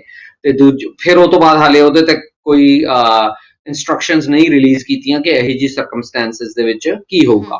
ਤੇ ਦੂਜਾ ਜਿਹੜਾ ਹੈਗਾ ਉਹ ਹੈਗਾ ਕਿ ਤੁਹਾਡਾ 2 ਸਾਲ ਦਾ ਪ੍ਰੋਗਰਾਮ ਹੈ, ਸੋ ਮਈ ਤੋਂ ਲੈ ਕੇ ਅਗਸਤ ਹੈਗਾ, ਅਗਸਤ ਤੋਂ ਬਾਅਦ ਸੈਪਟੈਂਬਰ ਤੋਂ ਲੈ ਕੇ ਦਸੰਬਰ ਹੈ, ਤੇ ਫਿਰ ਉਹ ਤੋਂ ਬਾਅਦ ਜਨਵਰੀ ਦੇ ਅੱਗੇ ਸੋ ਔਨ ਸੋ ਫੋਰਥ ਕੰਟੀਨਿਊਇੰਗ ਹੈਗਾ। ਉਹ ਕੇਸ ਦੇ ਵਿੱਚੋਂ ਜਦੋਂ ਕੈਨੇਡਾ ਪਹੁੰਚ ਜੂਗੇ ਜੀ, ਤਾਂ ਉਹਨਾਂ ਦੀ ਜੀਆਈਸੀ ਦੇ ਉੱਤੇ ਸਰਟਨ ਕੰਡੀਸ਼ਨ ਹੁੰਦੀਆਂ ਨੇ ਕਿ ਉਹ ਕਿੰਨੇ ਚ ਸਮੇਂ ਬਾਅਦ ਕਿੰਨੀ ਰਿਲੀਜ਼ ਹੈ ਜਿਹੜੀ ਉਹ ਹੁੰਦੀ ਜਾਊਗੀ। ਸੋ ਜਦੋਂ ਕੈਨੇਡਾ ਪਹੁੰਚ ਜਾਣਗੇ ਤੇ ਉਹ ਤੋਂ ਬਾਅਦ ਜੋ ਰਿਲੀਜ਼ ਹੈਗੀ ਹੈ, ਤੇ ਉਹ ਤੋਂ ਬੈਂਕ ਨੇ ਉਹਨਾਂ ਦੇ ਪੈਸੇ ਰਿਲੀਜ਼ ਕਰ ਦੇਣੇ ਨੇ। ਸੋ ਜੇ ਸਰਟਨ ਸਮਾਂ ਸੀ ਉਹ ਤੋਂ ਉਨੀਆਂ ਰਿਲੀਜ਼ ਸੀ, ਤਾਂ ਬੈਂਕ ਉਸ ਹਿਸਾਬ ਨਾਲ ਉਹਨੂੰ ਰਿਲੀਜ਼ ਕਰ ਦੂਗਾ। ਮਤਲਬ ਇੰਨੇ ਮਹੀਨੇ ਬਾਅਦ ਇੰਨੇ ਪੈਸੇ ਸੀ, ਇੰਨੇ ਸੀ, ਉਹ ਐਕੂਮੂਲੇਟ ਹੋ ਗਿਆ ਤੇ ਉਹ ਇਕੱਠਾ ਰਿਲੀਜ਼ ਹੋ ਜਾਣਾ ਹੈਗਾ। ਉਹਦੇ ਲਈ ਉਹਨਾਂ ਨੂੰ ਜਦੋਂ ਪਹੁੰਚ ਜਾਂਦੇ ਨੇ ਉਹਦੇ ਬੈਂਕ ਨਾਲ ਕੰਟੈਕਟ ਹੈ ਜਿਹੜਾ ਉਸ ਵੇਲੇ ਕਰਨਾ ਚਾਹੀਦਾ। ਸਰ ਥੋੜਾ ਜਿਹਾ ਹੁਣ ਜੇ ਅਸੀਂ ਗੱਲ ਕਰੀਏ ਅਗਲੇ ਪ੍ਰੋਸੈਸ ਦੀ, ਜਿਹੜੇ ਇਸ ਵਕਤ ਪੀਆਰ ਹੋਲਡਰਸ ਨੇ ਉਹਨਾਂ ਦਾ ਕਾਰਡ ਆ ਚੁੱਕੇ ਆ, ਬਟ ਕੈਨੇਡਾ ਵਿੱਚ ਉਹ ਰਹਿੰਦੇ ਸੀ, ਇਸ ਵਕਤ ਇੰਡੀਆ ਗਏ ਹੋਏ ਨੇ ਜਾਂ ਕਿਸੇ ਆਪਣੇ ਪੁਰਾਣੇ ਮੁਲਕਾਂ ਨੂੰ ਗਏ ਹੋਏ ਨੇ, ਉੱਥੇ ਉਹਨਾਂ ਦਾ ਲਗਭਗ ਐਕਸਪਾਇਰ ਹੋਣ ਦੀ ਕਗਾਰ ਤੇ ਹੈਗਾ ਆ ਪੀਆਰ ਕਾਰਡਸ। ਤੋਂ ਇਸ ਵਕਤ ਕੀ ਕੀਤਾ ਜਾਵੇ, ਕਿਹੜੇ ਹਾਲਾਤ ਨੇ ਜਾਂ ਉਹਨਾਂ ਦੇ ਲਈ ਕੋਈ ਪ੍ਰੋਸੈਸ ਹੋਵੇ? ਬਿਲਕੁਲ ਤਰਨ, ਇਹਦੇ ਉੱਤੇ ਹੁਣ ਇੱਕ ਜਿਹੜੀ ਛੋਟ ਹੈ ਉਹ ਦਿੱਤੀ ਗਈ ਹੈਗੀ ਹੈ। ਉਹ ਛੋਟ ਇਹ ਹੈਗੀ ਹੈ ਕਿ ਉਹ ਈਮੇਲ ਦੇ ਥਰੂ ਵੀ ਆਪਣੀ ਐਪਲੀਕੇਸ਼ਨ ਨੂੰ ਜਿਹੜਾ ਅਪਲਾਈ ਕਰ ਸਕਦੇ ਹੈਗੇ ਆ। ਯੂਜੂਅਲੀ ਆਪਾਂ ਨੂੰ ਪਤਾ ਹੈ ਕਿ ਜੇ ਕਿਸੇ ਦਾ ਪੀਆਰ ਕਾਰਡ ਐਕਸਪਾਇਰ ਹੋ ਜੇ ਤੇ ਉਹ ਕੈਨੇਡਾ ਤੋਂ ਬਾਹਰ ਹੋਵੇ, ਤਾਂ ਉਹਨੂੰ ਪੀਆਰ ਕਾਰਡ ਲੈ ਕੇ ਹੀ ਵਾਪਸ ਆ ਸਕਦਾ, ਜਿਹਨੂੰ ਟਰੈਵਲ ਡਾਕੂਮੈਂਟ ਆਖਿਆ ਜਾਂਦਾ ਹੈਗਾ। ਆਮ ਤੌਰ ਤੇ ਜਿਹੜੀ ਇਹ ਪੀਆਰ ਕਾਰਡ ਦੀ ਐਪਲੀਕੇਸ਼ਨ ਹੈ, ਇਹ ਜਿਹੜੇ ਵੀਜ਼ਾ ਐਪਲੀਕੇਸ਼ਨ ਸੈਂਟਰਸ ਹੈਗੇ ਨੇ ਉਹ ਲੈਂਦੇ ਹੈਗੇ ਨੇ, ਤੇ ਬਹੁਤੇ ਜਿਹੜੇ ਵੀਜ਼ਾ ਐਪਲੀਕੇਸ਼ਨ ਸੈਂਟਰ ਨੇ, ਜੋ ਵੀਐਫਐਸ ਵੀਏਸੀ ਵੀ ਆਖਿਆ ਜਾਂਦਾ, ਉਹ ਬੰਦ ਹੈਗੇ ਨੇ। ਸੋ ਆਪਾਂ ਕਾਲ ਲੈ ਲਈਏ, ਫਿਰ ਉਹ ਤੋਂ ਬਾਅਦ ਹੈਲੋ, ਸਤਿ ਸ਼੍ਰੀ ਅਕਾਲ ਜੀ। ਸਤਿ ਸ਼੍ਰੀ ਅਕਾਲ ਜੀ। ਕਿੱਥੋਂ ਬੋਲ ਰਹੇ ਹੋ ਮੈਮ? ਹਾਂਜੀ, ਅਸੀਂ ਕੈਲਗਰੀ ਤੋਂ ਕੈਨੇਡਾ ਤੋਂ ਬੋਲ ਰਹੇ ਹਾਂ। ਜੀ ਮੇਰਾ ਨਾਮ ਅਮਨਦੀਪ ਕੌਰ ਸੰਘਾ ਵਾ। ਜੀ ਦੱਸੋ ਮੈਮ, ਕੀ ਪੁੱਛਣਾ ਚਾਹੁੰਦੇ ਹੋ? ਹਾਂਜੀ, ਮੈਂ ਗੁਰਪ੍ਰੀਤ ਖਹਿਰਾ ਜੀ ਨੂੰ ਪੁੱਛਣਾ ਚਾਹੁੰਦੀ ਸੀ ਕਿ ਮੈਂ ਇੱਥੇ ਵਰਕ ਪਰਮਿਟ ਤੇ ਮੇਰਾ ਨੈਨੀ ਦਾ ਵਰਕ ਪਰਮਿਟ ਆ, ਤੇ ਮੇਰੀ ਨਰਸਿੰਗ ਕੀਤੀ ਹੋਈ ਆ। ਸੋ ਮੈਂ ਇਹਨਾਂ ਨੂੰ ਪੁੱਛਣਾ ਸੀਗਾ ਕਿ ਵੈਸੇ ਤਾਂ ਮੈਂ 2 ਸਾਲ ਬਾਅਦ ਫਾਈਲ ਲੱਗਣੀ ਹੈ ਮੇਰੀ ਪੀਆਰ ਦੀ। ਸੋ ਹੁਣ ਕੋਈ ਰੂਲ ਵਗੈਰਾ ਕੋਈ ਚੇਂਜ ਹੋਇਆ ਵਾ, ਕੋਈ ਐਕਸਪ੍ਰੈਸ ਐਂਟਰੀ ਖੁੱਲ੍ਹਣੀ ਆ ਵੀ ਜਿਹਦੇ ਵਿੱਚ ਮੈਂ ਜਲਦੀ ਫਾਈਲ ਆ ਸਕਦੀ ਹਾਂ ਆਪਣੀ? ਜੀ ਗੁਰਪ੍ਰੀਤ ਜੀ, ਤੁਸੀਂ ਇਹਨਾਂ ਨੂੰ ਕੁਝ ਪੁੱਛਣਾ ਚਾਹੋਗੇ ਜਾਂ ਆਪਾਂ ਟੀਵੀ ਸਕਰੀਨ ਤੇ ਆਨਸਰ ਦਈਏ? ਇਹਨਾਂ ਦਾ ਜਿਹੜਾ ਵਰਕ ਪਰਮਿਟ ਹੈ ਉਹ ਨੈਨੀ ਦਾ ਹੈਗਾ ਨੈਨੀ ਦਾ ਵਰਕ ਪਰਮਿਟ ਹੈ। ਹਾਂਜੀ, ਸੋ ਇਹ ਐਕਸਪ੍ਰੈਸ ਐਂਟਰੀ ਚ ਨਹੀਂ ਅਪਲਾਈ ਕਰ ਸਕਦੇ। ਜਦੋਂ ਆਪ ਆਨਸਰ ਸੁਣ ਸਕਦੇ ਹੋ, ਕਾਲ ਕਰਨ ਲਈ ਬਹੁਤ ਬਹੁਤ ਧੰਨਵਾਦ ਜੀ ਸਰ। ਹਾਂਜੀ, ਸੋ ਇਹ ਐਕਸਪ੍ਰੈਸ ਐਂਟਰੀ ਚ ਨਹੀਂ ਅਪਲਾਈ ਕਰ ਸਕਦੇ, ਕਿਉਂਕਿ ਜਿਹੜਾ ਕੇਅਰ ਗਿਵਰ ਦਾ ਪ੍ਰੋਗਰਾਮ ਹੈ ਉਹਦੇ ਵਿੱਚ ਹੀ ਅਪਲਾਈ ਕਰ ਸਕਦੇ ਹੈਗੇ ਨੇ। ਉਹ ਜਦੋਂ ਇਹਨਾਂ ਦਾ ਕੰਮ ਦਾ ਜਿਹੜਾ ਮਿਆਦ ਹੈਗੀ ਹੈ 2 ਸਾਲ ਹੈ ਉਹ ਪੂਰੇ ਹੋਣਗੇ, ਉਸ ਤੋਂ ਬਾਅਦ ਇਹ ਆਪਣੀ ਐਪਲੀਕੇਸ਼ਨ ਕਰ ਸਕਣਗੇ। ਤੇ ਦੂਜਾ ਉਹ ਸਰਕਮਸਟੈਂਸਿਸ ਡਿਫਰੈਂਟ ਨੇ ਕਿ ਇਹਨਾਂ ਨੇ ਜਿਹੜਾ ਵਰਕ ਪਰਮਿਟ ਹੈ ਉਹ ਪਿਛਲੇ ਸਾਲ 18 ਜੂਨ 2019 ਤੋਂ ਪਹਿਲਾਂ ਦਾ ਮਿਲਿਆ, ਜਾਂ ਉਹ 18 ਜੂਨ 2019 ਤੋਂ ਬਾਅਦ 'ਚ ਦਾ ਮਿਲਿਆ, ਤਾਂ ਉਹਦੀਆਂ ਰਿਕੁਆਇਰਮੈਂਟਸ ਨੇ ਜਿਹੜੀਆਂ ਉਹ ਡਿਫਰੈਂਟ ਹੋ ਸਕਦੀਆਂ ਨੇ। ਸੋ ਜਦੋਂ 2 ਸਾਲ ਪੂਰੇ ਹੋ ਜਾਣ, ਉਸ ਤੋਂ ਬਾਅਦ ਉਹ ਡਿਫਰੈਂਟ ਤਰੀਕੇ ਨਾਲ ਆਪਣੀ ਐਪਲੀਕੇਸ਼ਨ ਫਾਈਲ ਕਰ ਸਕਦੇ ਨੇ, ਤੇ ਉਹ ਨਾਲ ਦੀ ਨਾਲ ਉਹ ਜਦੋਂ ਐਪਲੀਕੇਸ਼ਨ ਫਾਈਲ ਕਰਨਗੇ ਉਸੇ ਵੇਲੇ ਹੀ ਉਹ ਓਪਨ ਵਰਕ ਪਰਮਿਟ ਲਈ ਵੀ ਐਲੀਜੀਬਲ ਹੋ ਜਾਣਗੇ। ਉਹਨਾਂ ਨੂੰ ਓਪਨ ਵਰਕ ਪਰਮਿਟ ਵੀ ਉਸ ਵੇਲੇ ਮਿਲ ਜਾਣਾ। ਪਰ ਐਕਸਪ੍ਰੈਸ ਐਂਟਰੀ ਦੇ ਥਰੂ ਇਹਨਾਂ ਲਈ ਕੋਈ ਪ੍ਰੋਵੀਜ਼ਨ ਨਹੀਂ ਹੈਗੀ ਹੈ, ਕਿਉਂਕਿ ਇਹਨਾਂ ਦਾ ਜਿਹੜਾ ਵਰਕ ਪਰਮਿਟ ਹੈ ਉਹ ਕੇਅਰ ਗਿਵਰ ਦਾ ਵਰਕ ਪਰਮਿਟ ਹੈਗਾ। ਬਿਲਕੁਲ ਜੀ ਸਰ, ਅਸੀਂ ਗੱਲ ਕਰ ਰਹੇ ਸੀ ਪੀਆਰ ਕਾਰਡ ਧਾਰਕ ਜਿਨ੍ਹਾਂ ਦਾ ਇਸ ਵਕਤ ਐਕਸਪਾਇਰ ਹੋਣ ਦੀ ਕਗਾਰ ਤੇ ਹੈ ਕਾਰਡ। ਜੀ, ਸੋ ਤਰਨ ਉਹਦੇ ਲਈ ਜਿਹੜੇ ਵੀਜ਼ਾ ਐਪਲੀਕੇਸ਼ਨ ਸੈਂਟਰਸ ਨੇ ਉਹ ਬਹੁਤ ਸਾਰੇ ਇਸ ਵੇਲੇ ਬੰਦ ਹੈਗੇ ਨੇ। ਸੋ ਉਸੇ ਗੱਲ ਨੂੰ ਧਿਆਨ 'ਚ ਰੱਖਦੇ ਹੋਏ ਜਿਹੜੀ ਐਪਲੀਕੇਸ਼ਨ ਪ੍ਰੋਸੈਸਿੰਗ ਹੈ ਉਹ ਇੱਕ ਈਮੇਲ ਦੇ ਥਰੂ ਵੀ ਕੀਤੀ ਗਈ ਹੈਗੀ ਹੈ। ਸੋ ਈਮੇਲ ਦੇ ਥਰੂ ਆਪਾਂ ਪੂਰੀ ਐਪਲੀਕੇਸ਼ਨ ਜੋ ਆਪਾਂ ਵੀਜ਼ਾ ਐਪਲੀਕੇਸ਼ਨ ਸੈਂਟਰ 'ਚ ਜਮ੍ਹਾਂ ਕਰਾਉਣਾ ਉਸੇ ਤਰੀਕੇ ਨਾਲ ਆਪਾਂ ਈਮੇਲ ਦੇ ਥਰੂ ਜਮ੍ਹਾਂ ਜਿਹੜਾ ਕਰਾ ਸਕਦੇ ਆ ਤੇ ਉਹ ਤੋਂ ਬਾਅਦ ਉਹ ਪ੍ਰੋਸੈਸ ਹੈ ਉਸ ਨੂੰ ਕਰ ਦੇਣਗੇ ਤੇ ਉਹ ਪ੍ਰਾਇੋਰਟੀ ਇਸ ਚੀਜ਼ ਨੂੰ ਦੇ ਰਹੇ ਨੇ ਜੇ ਆਪਣੇ ਕੋਲੇ ਐਪਲੀਕੇਸ਼ਨ ਜੇ ਆਪਣੇ ਕੋਲ ਟਰੈਵਲ ਕਨਫਰਮੇਸ਼ਨ ਹੈਗਾ। ਕਹਿਣ ਦਾ ਮਤਲਬ ਹੈ ਕਿ ਆਪਣੇ ਕੋਲ ਇੱਕ ਟਿਕਟ ਹੈਗੀ ਹੈ, ਵੈਲਿਡ ਟਿਕਟ ਹੈ ਤੇ ਉਹ ਟਿਕਟ ਸਰਟਨ ਤਰੀਕ ਨੂੰ ਆਪਾਂ ਟਰੈਵਲ ਕਰਨਾ ਉਸੇ ਪ੍ਰਾਇੋਰਟੀ ਦੇ ਹਿਸਾਬ ਨਾਲ ਉਹਨੂੰ ਪ੍ਰੋਸੈਸ ਕਰਨਗੇ। ਜੇ ਆਪਣੇ ਕੋਲ ਟਿਕਟ ਨਹੀਂ ਹੈਗੀ ਹੈ ਤਾਂ ਫਿਰ ਉਹ ਜੋ ਐਪਲੀਕੇਸ਼ਨ ਲਾਈਨ 'ਚ ਆਊਗੀ ਉਸੇ ਤਰੀਕੇ ਨਾਲ ਉਹ ਪ੍ਰੋਸੈਸ ਹੈ ਜਿਹੜਾ ਕਰਦੇ ਜਾਣਗੇ ਜੀ। ਪਰ ਇੱਥੇ ਸਭ ਤੋਂ ਇੰਪੋਰਟੈਂਟ ਜਿਹੜੀ ਗੱਲ ਧਿਆਨ 'ਚ ਰੱਖਣ ਵਾਲੀ ਇਹ ਹੈਗੀ ਹੈ ਕਿ ਜਦੋਂ ਤੁਸੀਂ ਐਪਲੀਕੇਸ਼ਨ ਫਾਈਲ ਕਰਦੇ ਆ ਤਾਂ ਤੁਸੀਂ ਇਹ ਰਿਕੁਆਇਰਮੈਂਟ ਮੀਟ ਕਰਨਾ ਹੈ ਕਿ ਪਿਛਲੇ 5 ਸਾਲਾਂ 'ਚੋਂ 730 ਦਿਨ ਕੈਨੇਡਾ ਦੇ ਵਿੱਚੋਂ ਤੁਸੀਂ ਗੁਜ਼ਾਰੇ ਹੋਣੇ ਚਾਹੀਦੇ ਨੇ। ਜੇ ਪਿਛਲੇ 5 ਸਾਲਾਂ 'ਚੋਂ 730 ਦਿਨ ਤੁਸੀਂ ਨਹੀਂ ਗੁਜ਼ਾਰੇ ਤਾਂ ਫਿਰ ਤੁਹਾਡੀ ਐਪਲੀਕੇਸ਼ਨ ਹੈ ਜਿਹੜੀ ਉਹ ਰਿਫਿਊਜ਼ ਹੋ ਸਕਦੀ ਹੈ ਤੇ ਇਹਦੇ ਲਈ ਤੁਹਾਨੂੰ ਹੈ ਜਿਹੜਾ ਅੱਗੇ ਅਪੀਲ ਕਰਨੀ ਪੈ ਸਕਦੀ ਹੈ। ਪਰ ਇਹਦੇ ਨਾਲ ਨਾਲ ਇਹ ਵੀ ਇੰਪੋਰਟੈਂਟ ਹੈ ਕਿ ਜੇ ਪਿਛਲੇ 1 ਸਾਲ ਦੇ ਵਿੱਚੋਂ ਤੁਸੀਂ ਇੱਕ ਦਿਨ ਵੀ ਕੈਨੇਡਾ ਦੇ ਵਿੱਚੋਂ ਗੁਜ਼ਾਰਿਆ ਸੀ ਤਾਂ ਵੀ ਤੁਹਾਨੂੰ ਵਾਪਸ ਆਉਣ ਦੀ ਜਿਹੜੀ ਇਜਾਜ਼ਤ ਹੈਗੀ ਆ ਉਹ ਜ਼ਰੂਰ ਮਿਲੂਗੀ ਚਾਹੇ ਤੁਸੀਂ 730 ਦਿਨ ਵੀ ਨਹੀਂ ਗੁਜ਼ਾਰੇ ਹੈਗੇ। ਇਹਦੇ ਨਾਲ ਨਾਲ ਮੋਸਟ ਇੰਪੋਰਟੈਂਟ ਜਿਹੜੀ ਗੱਲ ਹੈਗੀ ਹੈ ਕਿ ਜੇ 400 ਦਿਨਾਂ ਤੋਂ ਵੱਧ ਤੁਸੀਂ ਗੁਜ਼ਾਰਿਆ ਹੈਗਾ ਕੈਨੇਡਾ ਦੇ ਪਿਛਲੇ 5 ਸਾਲਾਂ ਦੇ ਵਿੱਚੋਂ ਤਾਂ ਵੀ ਤੁਹਾਨੂੰ ਇਸ ਗੱਲ ਦਾ ਜਿਹੜਾ ਫਾਇਦਾ ਮਿਲ ਸਕਦਾ ਹੈ। ਰੀਜ਼ਨ ਬੀਇੰਗ ਕਿ ਜਿਹੜੇ ਬ੍ਰੀਚ ਹੈਗਾ ਉਹਨੂੰ ਇੰਨਾ ਐਕਸਟ੍ਰੀਮ ਹੈ ਜਿਹੜਾ ਉਹ ਨਹੀਂ ਮੰਨਿਆ ਜਾਊਗਾ। ਤੇ ਬਹੁਤ ਸਾਰੇ ਜਿਹੜੇ ਇੰਡੀਵਿਜੂਅਲ ਨੇ ਉਹ ਇਹੋ ਜਿਹੇ ਵੀ ਹੁੰਦੇ ਹੈਗੇ ਤਾਂ ਜਿੱਥੇ ਬਜ਼ੁਰਗ ਖਾਸ ਕਰਕੇ ਜਿਹੜੇ ਕਿ ਸਰਟਨ ਸਮੇਂ ਦੇ ਵਿੱਚੋਂ ਕੈਨੇਡਾ ਦੇ ਵਿੱਚ ਗਰਮੀਆਂ ਦੇ ਵਿੱਚ ਉਹ ਕੈਨੇਡਾ ਰਹਿੰਦੇ ਨੇ ਤੇ ਸਰਦੀਆਂ ਦੇ ਵਿੱਚ ਉਹ ਇੰਡੀਆ ਚਲੇ ਜਾਂਦੇ ਨੇ ਤਾਂ ਉਹਨਾਂ ਦੇ ਦਿਨ ਨੇ ਕਈ ਵਾਰੀ ਉਹ ਪੂਰੇ ਨਹੀਂ ਹੁੰਦੇ। ਸੋ ਜੇ ਉਹ ਦਿਨ ਪੂਰੇ ਨਹੀਂ ਹੋ ਰਹੇ ਤੇ 400 ਤੇ ਦਿਨ ਉਹਨਾਂ ਦੇ 400 ਦੇ ਨੇੜੇ ਤੇੜੇ ਦਿਨ ਹੈਗੇ ਨੇ ਤਾਂ ਵੀ ਉਹਨਾਂ ਦੇ ਹੱਕ 'ਚ ਜਿਹੜਾ ਫੈਸਲਾ ਹੋ ਸਕਦਾ ਹੈ ਕਿਉਂਕਿ ਜਿਹੜੀਆਂ ਰਿਕੁਆਇਰਮੈਂਟਸ ਨੇ ਉਹ ਪਹਿਲੀ ਤਾਂ ਆਪਾਂ ਹੁਣ ਜਿਵੇਂ ਡਿਸਕਸ ਕਰ ਰਹੇ ਸੀ ਕਿ 730 ਡੇਜ਼ ਉਹਨਾਂ ਨੇ ਕੈਨੇਡਾ 'ਚ ਗੁਜ਼ਾਰੇ ਹੋਣੇ ਚਾਹੀਦੇ ਨੇ ਪਿਛਲੇ 5 ਸਾਲਾਂ 'ਚੋਂ। ਤੇ ਦੂਜੀ ਜਿਹੜੀ ਰਿਕੁਆਇਰਮੈਂਟ ਹੈ ਉਹ ਹੈਗੀ ਹੈ ਕਿ ਜੇ ਤੁਹਾਡਾ ਸਪਾਊਸ ਹੈ ਜਿਹੜਾ ਉਹ ਕੈਨੇਡੀਅਨ ਸਿਟੀਜ਼ਨ ਹੈ ਤੇ ਤੁਸੀਂ ਪਰਮਨੈਂਟ ਰੈਜ਼ੀਡੈਂਟ ਹੋ ਤੇ ਉਹ ਤੁਹਾਡੇ ਨਾਲ ਕੈਨੇਡਾ ਤੋਂ ਬਾਹਰ ਰਹਿ ਰਿਹਾ ਤਾਂ ਵੀ ਤੁਹਾਡੇ ਦਿਨ ਜਿਹੜੇ ਕੈਨੇਡਾ 'ਚੋਂ ਮੰਨੇ ਜਾਣਗੇ ਜੀ।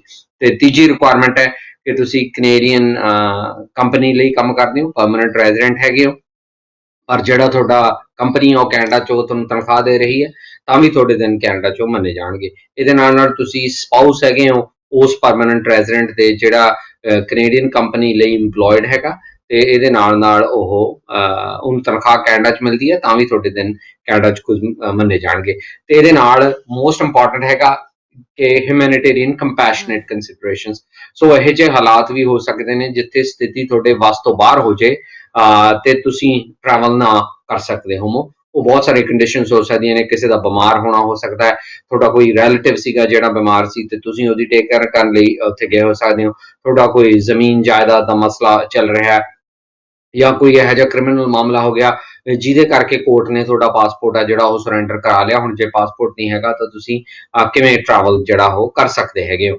ਸੋ ਇਹ ਜਿਹੀਆਂ ਬਹੁਤ ਸਾਰੀਆਂ ਸਰਕਮਸਟੈਂਸਿਸ ਨੇ ਜਿਨ੍ਹਾਂ ਦਾ ਤੁਹਾਨੂੰ ਕੰਪੈਸ਼ਨ ਦੇ ਵਿੱਚੋਂ ਫਾਇਦਾ ਮਿਲ ਸਕਦਾ ਹੈਗਾ।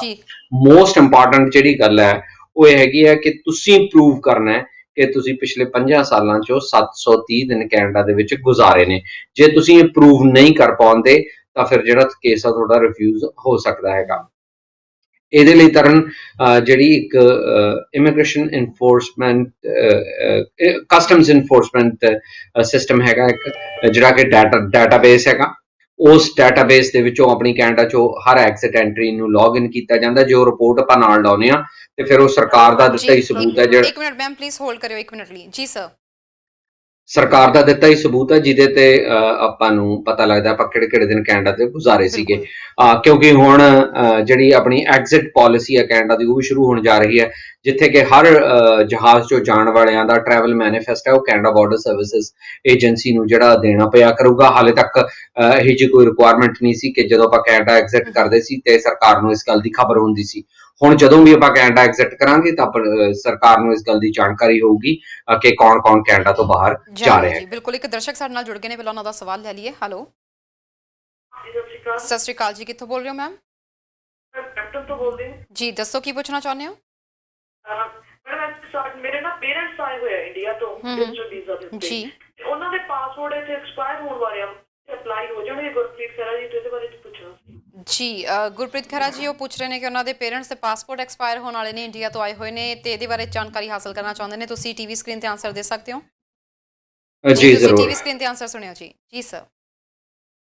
ਬਿਲਕੁਲ ਜੀ, ਜੇ ਉਹਨਾਂ ਦਾ ਸਟੇਟਸ ਵੈਲਿਡ ਹੈਗਾ ਤੇ ਫਿਰ ਉਹ ਜਿਹੜਾ ਸੈਂਟਰ VLS ਹੈਗਾ ਬਰੈਂਪਟਨ ਦੇ ਵਿੱਚ ਹੀ ਹੈਗਾ, ਜਿਹੜਾ ਬੋਵੇਅਰਡ ਐਂਡ ਹਾਈਵੇ 10 ਤੇ ਗਿਲਗਮ ਡਰਾਈਵ ਦੇ ਉੱਤੇ ਜਿਹੜਾ ਇੰਡੀਅਨ ਹਾਈ ਕਮਿਸ਼ਨ ਦਾ VFS ਹੈਗਾ, ਉੱਥੇ ਜਾ ਕੇ ਉਹ ਅਪਲਾਈ ਕਰ ਸਕਦੇ ਆ, ਪ੍ਰੋਵਾਈਡਡ ਉਹਨਾਂ ਦਾ ਸਟੇਟਸ ਵੈਲਿਡ ਹੈਗਾ। ਕਿਉਂਕਿ ਇੰਡੀਅਨ ਗਵਰਨਮੈਂਟ ਦੀ ਇਹ ਪਾਲਿਸੀ ਹੈਗੀ ਹੈ ਕਿ ਜਿਹੜੇ ਲੋਕ ਵੈਲਿਡ ਸਟੇਟਸ ਤੇ ਨੇ ਉਹਨਾਂ ਦਾ ਹੀ ਉਹ ਪਾਸਪੋਰਟ ਹੈ ਜਿਹੜਾ ਉਹ ਰਿਨਿਊ ਕਰਦੇ ਨੇ। ਜੇ ਤੁਹਾਡਾ ਸਟੇਟਸ ਵੈਲਿਡ ਨਹੀਂ ਹੈਗਾ ਫਿਰ ਉਹ ਤੁਹਾਡੇ ਪਾਸਪੋਰਟ ਨੂੰ ਰਿਨਿਊ ਨਹੀਂ ਕਰਨਗੇ।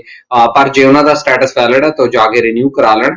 ਰਿਨਿਊ ਕਰਾਉਣ ਤੋਂ ਬਾਅਦ ਫਿਰ ਉਹਨਾਂ ਦੀ ਐਕਸਟੈਂਸ਼ਨ ਲਈ ਐਪਲੀਕੇਸ਼ਨ ਕਰ ਸਕਦੇ ਨੇ, ਉਹਨੂੰ ਹੋਰ ਲੰਬਾ ਸਮਾਂ ਇੱਥੇ ਰਹਿਣ ਦੀ ਇਜਾਜ਼ਤ ਮਿਲ ਜੂਗੀ। ਸੋ ਕੋਈ ਮੁਸ਼ਕਲ ਕੰਮ ਨਹੀਂ, ਤੁਸੀਂ ਜਿਹੜਾ ਇੰਡੀਅਨ ਕਾਉਂਸਲੇਟ ਦਾ VLS ਕਹਿੰਦੇ ਨੇ ਜੀ, ਉੱਥੇ ਜਾ ਕੇ ਅਪਲਾਈ ਕਰਨ ਤੇ ਉਹਨਾਂ ਨੂੰ ਨਵੇਂ ਪਾਸਪੋਰਟ ਮਿਲ ਜਾਣਗੇ ਜੀ, ਪ੍ਰੋਵਾਈਡਡ ਉਹਨਾਂ ਦਾ ਸਟੇਟਸ ਹੈ ਜਿਹੜਾ ਉਹ ਵੈਲਿਡ ਹੋਣਾ ਜ਼ਰੂਰੀ ਜੀ ਹੈ। ਬਿਲਕੁਲ। ਤੇ ਸਰ ਅਸੀਂ ਗੱਲ ਕਰ ਰਹੇ ਸੀ PR ਹੋਲਡਰ ਸੀ, ਤੁਸੀਂ ਦੱਸਿਆ ਕਿ ਐਗਜ਼ਿਟ ਪੁਆਇੰਟਸ ਤੇ ਵੀ ਹੁਣ ਜਿਹੜੇ ਆ ਉਹਨਾਂ ਦੀ ਨੋਟ ਹੋਇਆ ਕਰੇਗਾ ਕਿ ਕਦੋਂ ਉਹ ਕੈਨੇਡਾ ਤੋਂ ਬਾਹਰ ਜਾ ਰਹੇ ਨੇ। ਸਰ ਜਦੋਂ ਇਹ ਸਾਰੇ ਪ੍ਰੋਪਰ ਸਬੂਤ ਹੋਣਗੇ ਇਹ ਤੁਹਾਨੂੰ ਖੁਦ ਨੂੰ ਜਿਹੜੇ ਆ ਇਹ ਇਕੱਠੇ ਕਰਕੇ ਦੇਣੇ ਪੈਣਗੇ, ਨਾਲ ਲਗਾਉਣੇ ਪੈਣਗੇ, ਜਾਂ ਫਿਰ ਐਮਬੈਸੀ ਖੁਦ ਇਹ ਚੈੱਕ ਕਰੇਗੀ? ਬਹੁਤ ਵਧੀਆ ਸਵਾਲ ਹੈ ਤਰਨ ਤੁਹਾਡਾ, ਕਿਉਂਕਿ ਆਪਾਂ ਪ੍ਰਾਈਵੇਸੀ ਲਾਜ਼ ਨੇ ਜਿਹੜੇ ਕੈਨੇਡਾ ਦੇ ਉਹ ਬਹੁਤ ਜ਼ਿਆਦਾ ਸਟਰੋਂਗ ਹੈਗੇ ਸਰ ਨੇ। ਇਹਦੇ ਬਾਰੇ ਗੱਲ ਜਿਹੜਾ ਕਰਾਂਗੇ, ਇਹ ਇੱਕ ਦਰਸ਼ਕ ਪਹਿਲਾਂ ਜੁੜ ਗਏ ਨੇ, ਉਹਨਾਂ ਦੇ ਅਸੀਂ ਸਵਾਲ ਦਾ ਜਵਾਬ ਲੈ ਲਈਏ। ਹੈਲੋ, ਹਾਂਜੀ ਸਤਿ ਸ਼੍ਰੀ ਅਕਾਲ ਜੀ। ਸਤਿ ਸ਼੍ਰੀ ਅਕਾਲ ਜੀ। ਹੈਲੋ, ਹਾਂਜੀ ਸਤਿ ਸ਼੍ਰੀ ਅਕਾਲ ਜੀ। ਮੈਂ ਸਤਿ ਸ਼੍ਰੀ ਅਕਾਲ ਜੀ। ਇੱਕ ਮੇਰਾ ਕੁਐਸਚਨ ਸੀਗਾ। ਜੀ ਮੈਂ ਸਰ। ਇੱਥੋਂ ਬਰੈਂਪਟਨ ਤੋਂ ਬੋਲਦਾ। ਜੀ। ਮੇਰੇ ਮਦਰ ਤੇ ਫਾਦਰ ਇੱਥੇ ਕੈਨੇਡਾ ਆਏ ਹੋਏ ਆ ਸੁਪਰ ਵੀਜ਼ੇ ਤੇ। ਉੱਥੇ ਇੰਡੀਆ ਦੇ ਵਿੱਚ ਸਾਡਾ 2 ਬ੍ਰਦਰਾਂ ਸੀ, ਦੋਨੇ ਇੱਥੇ ਆ ਵਿਦ ਫੈਮਿਲੀ। ਉਸ ਤੋਂ ਇਲਾਵਾ ਸਾਡਾ ਉੱਥੇ ਕੋਈ ਹੈ ਨਹੀਂ ਉਹਨਾਂ ਨੂੰ ਕੇਅਰ ਟੇਕ ਕਰਨ ਵਾਲਾ, ਕਿਉਂਕਿ 65 ਤੋਂ ਉੱਪਰ ਹੈਗੀ ਆ ਉਹਨਾਂ ਦੀ ਏਜ ਜੀ। ਉਹ ਇੱਥੇ PR ਅਪਲਾਈ ਕਰ ਸਕਦੇ ਹਾਂ ਅਸੀਂ ਉਹਨਾਂ ਦਾ? ਜੀ ਤੁਸੀਂ ਟੀਵੀ ਸਕਰੀਨ ਤੇ ਆਨਸਰ ਸੁਣ ਸਕਦੇ ਹੋ ਜੀ। ਕਾਲ ਕਰਨ ਲਈ ਬਹੁਤ ਬਹੁਤ ਧੰਨਵਾਦ ਜੀ ਸਰ। ਪਹਿਲਾਂ ਅਸੀਂ ਇਹਨਾਂ ਦੇ ਸਵਾਲ ਦਾ ਜਵਾਬ ਦੇ ਦਈਏ। ਆਪਾਂ ਇੱਕ ਵਾਰੀ ਇੱਕ ਪ੍ਰਸ਼ਨ ਹੋਰ ਲੈ ਲਈਏ, ਨਾਲ ਹੀ ਆਨਸਰ ਦੇ ਦਿੰਦੇ ਹਾਂ। ਹੈਲੋ ਜੀ, ਸਤਿ ਸ਼੍ਰੀ ਅਕਾਲ ਜੀ। ਜੀ ਮੈਂ ਟਰੱਕ ਡਰਾਈਵ ਕਰਦਾ ਜੀ, ਮੈਨੂੰ 3 ਸਾਲ ਹੋ ਗਏ ਤੇ ਮੈਂ ਅਮਰੀਕਾ ਨੂੰ ਜਾਣਾ। ਮੇਰੀ ਕੰਪਨੀ ਕੈਨੇਡੀਅਨ ਹੈ ਜੀ। ਤੇ ਸਿਟੀਜ਼ਨਸ਼ਿਪ ਦਾ ਪੇਪਰ ਕਰਨ ਵਾਸਤੇ ਕੀ ਮੈਂ ਐਲੀਜੀਬਲ ਹਾਂ? ਉਹ ਜਿਹੜੇ ਦਿਨ ਭਾਜੀ ਦੱਸ ਰਹੇ ਨੇ ਹੁਣ ਪ੍ਰੋਗਰਾਮ ਦੇ ਵਿੱਚ, ਉਹ ਮੇਰੇ ਦਿਨ ਕਿਵੇਂ ਕਾਊਂਟ ਕਰਨਗੇ? ਸਕਰੀਨ ਤੇ ਦੱਸ ਦਿਓ, ਮੈਂ ਪ੍ਰੋਗਰਾਮ ਦੇਖ ਲੈਣਾ। ਤੁਸੀਂ ਟੀਵੀ ਸਕਰੀਨ ਤੇ ਆਨਸਰ ਸੁਣ ਲਿਓ ਜੀ। ਕਾਲ ਕਰਨ ਲਈ ਬਹੁਤ ਬਹੁਤ ਧੰਨਵਾਦ। ਥੈਂਕ ਯੂ ਜੀ ਸਰ। ਜ਼ਰੂਰ ਜੀ ਸਰ, ਪਹਿਲਾਂ ਜਿਹਨਾਂ ਦੇ ਪੇਰੈਂਟਸ ਦੀ ਗੱਲ ਹੋ ਰਹੀ ਸੀ। ਬਿਲਕੁਲ ਜੀ, ਜੇ ਉਹ 65 ਤੋਂ ਜ਼ਿਆਦਾ ਨੇ ਤੇ ਇੰਡੀਆ ਦੇ ਵਿੱਚ ਕੋਈ ਹੈ ਨਹੀਂ ਤੇ ਇਹ ਦੋਵੇਂ ਭਾਈ ਇੱਥੇ ਰਹਿੰਦੇ ਹਨ ਜੀ। ਇਹ ਗੁੱਡ ਕੰਪੈਸ਼ਨ ਦਾ ਕੇਸ ਹੈਗਾ। ਜੇ ਉਹ ਕੈਨੇਡਾ ਦੇ ਵਿੱਚੋਂ ਜਿੰਨਾ ਜ਼ਿਆਦਾ ਵਕਤ ਗੁਜ਼ਾਰਨਗੇ ਉਨਾ ਹੀ ਉਹਨਾਂ ਦਾ ਕੇਸ ਜਿਹੜਾ ਉਹ ਸਟਰੋਂਗ ਹੋ ਜਾਊਗਾ। ਹਾਂਜੀ, ਉਹਨਾਂ ਨੂੰ ਬਿਲਕੁਲ ਐਲੀਜੀਬਲ ਹੈਗੇ ਨੇ, ਉਹ ਵਿਦਨ ਕੈਨੇਡਾ ਅਪਲਾਈ ਕਰ ਸਕਦੇ ਨੇ। ਤੇ ਦੂਜਾ ਜਿਹੜਾ ਟਰੱਕ ਡਰਾਈਵਰ ਦਾ ਸਵਾਲ ਆਇਆ ਹੈਗਾ ਜੀ, ਇਹ ਮਸਲਾ ਜੇ ਆਪਾਂ ਪਿੱਛੇ ਜਾ ਕੇ ਦੇਖੀਏ ਤਾਂ 2014 ਤੋਂ ਇਹ ਜ਼ਿਆਦਾ ਵੱਡਾ ਮਸਲਾ ਬਣਿਆ। ਉਸ ਸਮੇਂ ਕੰਜ਼ਰਵੇਟਿਵ ਸਰਕਾਰ ਨੇ ਜਿਹੜਾ ਕਾਨੂੰਨ 'ਚ ਤਬਦੀਲੀ ਕਰ ਦਿੱਤੀ ਸਿਟੀਜ਼ਨਸ਼ਿਪ ਦੇ ਕਾਨੂੰਨ ਦੇ ਵਿੱਚੋਂ, ਤੇ ਤਬਦੀਲੀ ਕਰਕੇ ਜਿਹੜਾ ਵਰਡ ਰੈਜ਼ੀਡੈਂਸ ਸੀਗਾ, ਪਹਿਲਾਂ ਵਰਡ ਇਹ ਸੀਗਾ ਕਿ ਤੁਸੀਂ 1095 ਡੇਜ਼ ਕੈਨੇਡਾ ਦੇ ਵਿੱਚ ਤੁਹਾਡਾ ਰੈਜ਼ੀਡੈਂਸ ਹੋਣਾ ਚਾਹੀਦਾ ਹੈਗਾ, ਉਹਨੂੰ ਬਦਲ ਕੇ ਫਿਜ਼ੀਕਲ ਪ੍ਰੈਜ਼ੈਂਸ ਬਣਾ ਦਿੱਤਾ ਗਿਆ। ਫਿਜ਼ੀਕਲ ਪ੍ਰੈਜ਼ੈਂਸ ਦਾ ਮਤਲਬ ਹੈ ਕਿ ਤੁਸੀਂ ਕੈਨੇਡਾ ਦੇ ਵਿੱਚ ਹਾਜ਼ਰ ਹੋਣੇ ਚਾਹੀਦੇ ਹੈਗੇ। ਉਹ ਤੋਂ ਬਾਅਦ ਲਿਬਰਲ ਸਰਕਾਰ ਹੈ ਜਿਹੜੀ ਉਹ ਪਾਵਰ 'ਚ ਆਉਂਦੀ ਹੈ। ਲਿਬਰਲ ਸਰਕਾਰ ਹੋਣ 'ਚ ਬਾਕੀ ਕਾਨੂੰਨ ਨੂੰ ਤਾਂ ਬਦਲਾਅ ਕਰ ਦਿੰਦੀ ਹੈ ਸਿਟੀਜ਼ਨਸ਼ਿਪ ਦੇ, ਪਰ ਇਹ ਜਿਹੜੇ ਪਰਟੀਕੂਲਰ ਕਾਨੂੰਨ ਸੀਗਾ ਕਿ 1095 ਦਿਨ ਤੁਸੀਂ ਕੈਨੇਡਾ ਦੇ ਵਿੱਚੋਂ ਫਿਜ਼ੀਕਲੀ ਪ੍ਰੈਜ਼ੈਂਟ ਹੋਣੇ ਚਾਹੀਦੇ ਹੋ, ਉਹਨੂੰ ਬਦਲਾਅ ਨਹੀਂ ਕਰਦੇ। ਸੋ ਰੈਜ਼ੀਡੈਂਸ ਦੀ ਬਜਾਏ ਬਦਲਾਅ ਜਿਹੜਾ ਵਰਡ ਹੈਗਾ ਉਹਨੂੰ ਫਿਜ਼ੀਕਲ ਪ੍ਰੈਜ਼ੈਂਸ ਰੱਖਿਆ ਜਾਂਦਾ। ਹੁਣ ਟਰੱਕ ਡਰਾਈਵਰਸ ਨੇ ਤਰਨ, ਉਹ ਫਿਜ਼ੀਕਲੀ ਤਾਂ ਕੈਨੇਡਾ 'ਚੋਂ ਪ੍ਰੈਜ਼ੈਂਟ ਨਹੀਂ ਹੁੰਦੇ ਕਿਉਂਕਿ ਉਹ ਤਾਂ ਡਰਾਈਵ ਕਰਕੇ ਯੂਨਾਈਟਿਡ ਸਟੇਟਸ ਜਾਂਦੇ ਨੇ। ਇਹ ਮਾਮਲੇ ਦੇ ਉੱਤੇ ਕਾਫੀ ਮੀਡੀਆ ਦੇ ਵਿੱਚ ਵੀ ਉਸ ਸਮੇਂ ਗੱਲ ਜਿਹੜੀ ਆਈ ਸੀ, ਬਹੁਤ ਮੁੱਦਾ ਬਣਿਆ ਸੀ ਕਿ ਟਰੱਕ ਡਰਾਈਵਰਸ ਲਈ ਬਹੁਤ ਮੁਸ਼ਕਲ ਹੋ ਜਾਣਾ ਹੈਗਾ। ਉਹ ਤੋਂ ਬਾਅਦ ਹੁਣ ਜਿਹੜੀਆਂ ਇਹ ਪ੍ਰੋਵੀਜ਼ਨਸ ਨੇ ਜਿੱਥੇ ਤੁਹਾਨੂੰ ਇਹ ਗੱਲ ਦੇਖੀ ਜਾਂਦੀ ਹੈ ਕਿ ਤੁਹਾਡੀ ਫਿਜ਼ੀਕਲ ਪ੍ਰੈਜ਼ੈਂਸ ਨਹੀਂ ਹੈਗੀ ਹੈ, ਤਾਂ ਤੁਹਾਨੂੰ ਨਾਲ ਦੀ ਨਾਲ ਇਹਦੇ 'ਚ ਕੰਪੈਸ਼ਨ ਲਈ ਵੀ ਅਰਜ਼ੀ ਵੱਖਰੇ ਤੌਰ ਤੇ ਕਰਨੀ ਪੈਂਦੀ ਹੈ, ਜਿੱਥੇ ਤੁਸੀਂ ਇਹ ਸਾਰੀ ਡਿਟੇਲ ਦੱਸਦੇ ਆ ਕਿ ਮੈਂ ਕੈਨੇਡਾ ਦੇ ਵਿੱਚ ਹੈਗਾ ਤੇ ਵਰਕ ਰਿਲੇਟਡ ਮੇਰਾ ਟਰੈਵਲ ਹੈਗਾ, ਪਰ ਮੇਰੀ ਰੈਜ਼ੀਡੈਂਸ ਹੈ ਕੈਨੇਡਾ ਦੇ ਵਿੱਚ, ਤਾਂ ਯੂਜੂਅਲੀ ਆਮ ਤੌਰ ਤੇ ਜਿਹੜੇ ਸਿਟੀਜ਼ਨਸ਼ਿਪ ਜੱਜ ਕੋਲੇ ਜਿਹੜਾ ਮਾਮਲਾ ਚਲਿਆ ਜਾਂਦਾ ਹੈ, ਤੇ ਸਿਟੀਜ਼ਨਸ਼ਿਪ ਦੇ ਜੱਜ ਕੋਲੇ ਇਹ ਅਧਿਕਾਰ ਹੈਗੇ ਨੇ ਕਿ ਉਹ ਬਾਕੀ ਸਾਰੀਆਂ ਚੀਜ਼ਾਂ ਨੂੰ ਦੇਖ ਕੇ ਤੇ ਇਸ ਚੀਜ਼ ਨੂੰ ਹੈ ਜਿਹੜਾ ਉਹ ਓਵਰਕਮ ਕਰ ਦਿੰਦੇ ਆ, ਕਿ ਜਿੱਥੇ ਬੰਦਾ ਫਿਜ਼ੀਕਲੀ ਪ੍ਰੈਜ਼ੈਂਟ ਨਹੀਂ ਸੀਗਾ ਪਰ ਉਹ ਟਰੱਕ ਡਰਾਈਵਰ ਦੇ ਤੌਰ ਤੇ ਟਰੈਵਲ ਕਰ ਰਿਹਾ ਸੀ। ਪਰ ਹਾਂ, ਜਿਵੇਂ ਮੈਂ ਪਹਿਲਾਂ ਆਖਿਆ ਕਿ ਜਿਹੜਾ ਇੰਟੀਗ੍ਰੇਟਿਡ ਕਸਟਮਸ ਇਨਫੋਰਸਮੈਂਟ ਸਿਸਟਮ ਆ, IECS ਜਿਹਨੂੰ ਆਪਾਂ ਕਹਿੰਦੇ ਆ, ਉਹਦੀ ਰਿਪੋਰਟ ਹੈ ਜਿਹੜੀ ਉਹ ਨਾਲ ਲਾਉਣੀ ਬਹੁਤ ਜ਼ਿਆਦਾ ਜ਼ਰੂਰੀ ਹੈ, ਕਿਉਂਕਿ ਜਿਹੜੀਆਂ ਐਗਜ਼ਿਟ ਤੇ ਐਂਟਰੀਜ਼ ਉਹਨਾਂ ਦੀਆਂ ਯੂਨਾਈਟਿਡ ਸਟੇਟਸ ਨੂੰ ਇਹਨਾਂ ਕਮਰਸ਼ੀਅਲ ਲੇਨ ਹੋਈਆਂ ਹੋਣਗੀਆਂ, ਕਿਉਂਕਿ ਟਰੱਕ ਜਿਹੜੇ ਜਾਂਦੇ ਨੇ ਉਹ ਕਮਰਸ਼ੀਅਲ ਲੇਨ ਦੇ ਵਿੱਚੋਂ ਜੀ ਜਾਂਦੇ ਨੇ। ਜੇ ਉਹ ਕਮਰਸ਼ੀਅਲ ਲੇਨਸ ਹੋਈਆਂ ਹੋਣਗੀਆਂ, ਹਾਂਜੀ ਉਹਦੀ ਛੋਟ ਆ ਉਹਨਾਂ ਨੂੰ ਮਿਲ ਜਾਣਗੀਆਂ, ਪਰ ਜਿਹੜਾ ਪ੍ਰਾਈਵੇਟ ਟਰੈਵਲ ਕੀਤਾ ਹੋਊਗਾ ਉਹਦੀ ਕੋਈ ਛੋਟ ਨਹੀਂ ਮਿਲੂਗੀ। ਬਿਲਕੁਲ, ਇੱਕ ਦਰਸ਼ਕ ਸਾਡੇ ਨਾਲ ਹੋ ਜੁੜ ਗਏ ਨੇ, ਕਾਫੀ ਲੰਬੇ ਸਮੇਂ ਤੋਂ ਹੋਲਡ ਤੇ ਸੀ। ਹੈਲੋ, ਸਤਿ ਸ਼੍ਰੀ ਅਕਾਲ ਜੀ, ਸੌਰੀ ਅਸੀਂ ਤੁਹਾਨੂੰ ਕਾਫੀ ਵੇਟ ਕਰਾਈ। ਹਾਂਜੀ, ਕਿੱਥੋਂ ਬੋਲ ਰਹੇ ਹੋ? No problem. ਹਾਂਜੀ, ਅਸੀਂ ਤੋਂ ਹਸਪਤਾਲ ਬੋਲ ਰਹੇ ਹਾਂ ਜੀ। ਹਰਜਿੰਦਰ ਮੇਰਾ ਨਾਮ ਹੈ ਜੀ। ਪਰ ਮੈਂ 2018 ਦੇ ਵਿੱਚ ਇੱਥੇ ਐਜ਼ ਅ ਕੇਅਰ ਗਿਵਰ ਆਈ ਸੀ।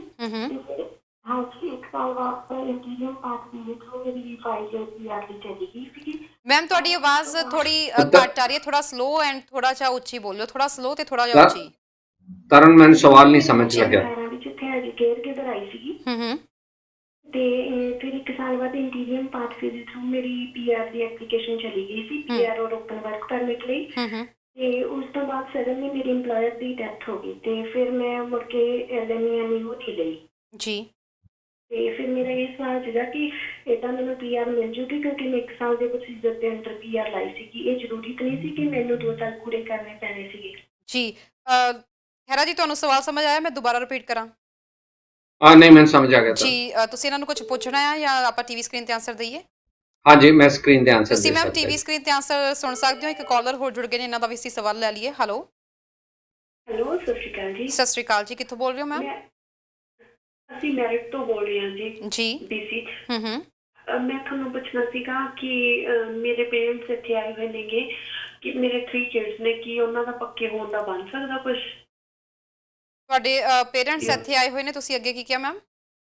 ਹਾਂਜੀ, ਉਹ ਵਿਜ਼ਟਰ ਵੀਜ਼ੇ ਤੇ ਆਏ ਹੋਏ ਨੇ, ਕਿ ਉਹਨਾਂ ਦਾ ਪੱਕੇ ਹੋਣ ਦਾ ਬਣ ਸਕਦਾ ਗਾ, ਉਹ ਇੱਥੇ PR ਹੋ ਸਕਦੇ ਆ?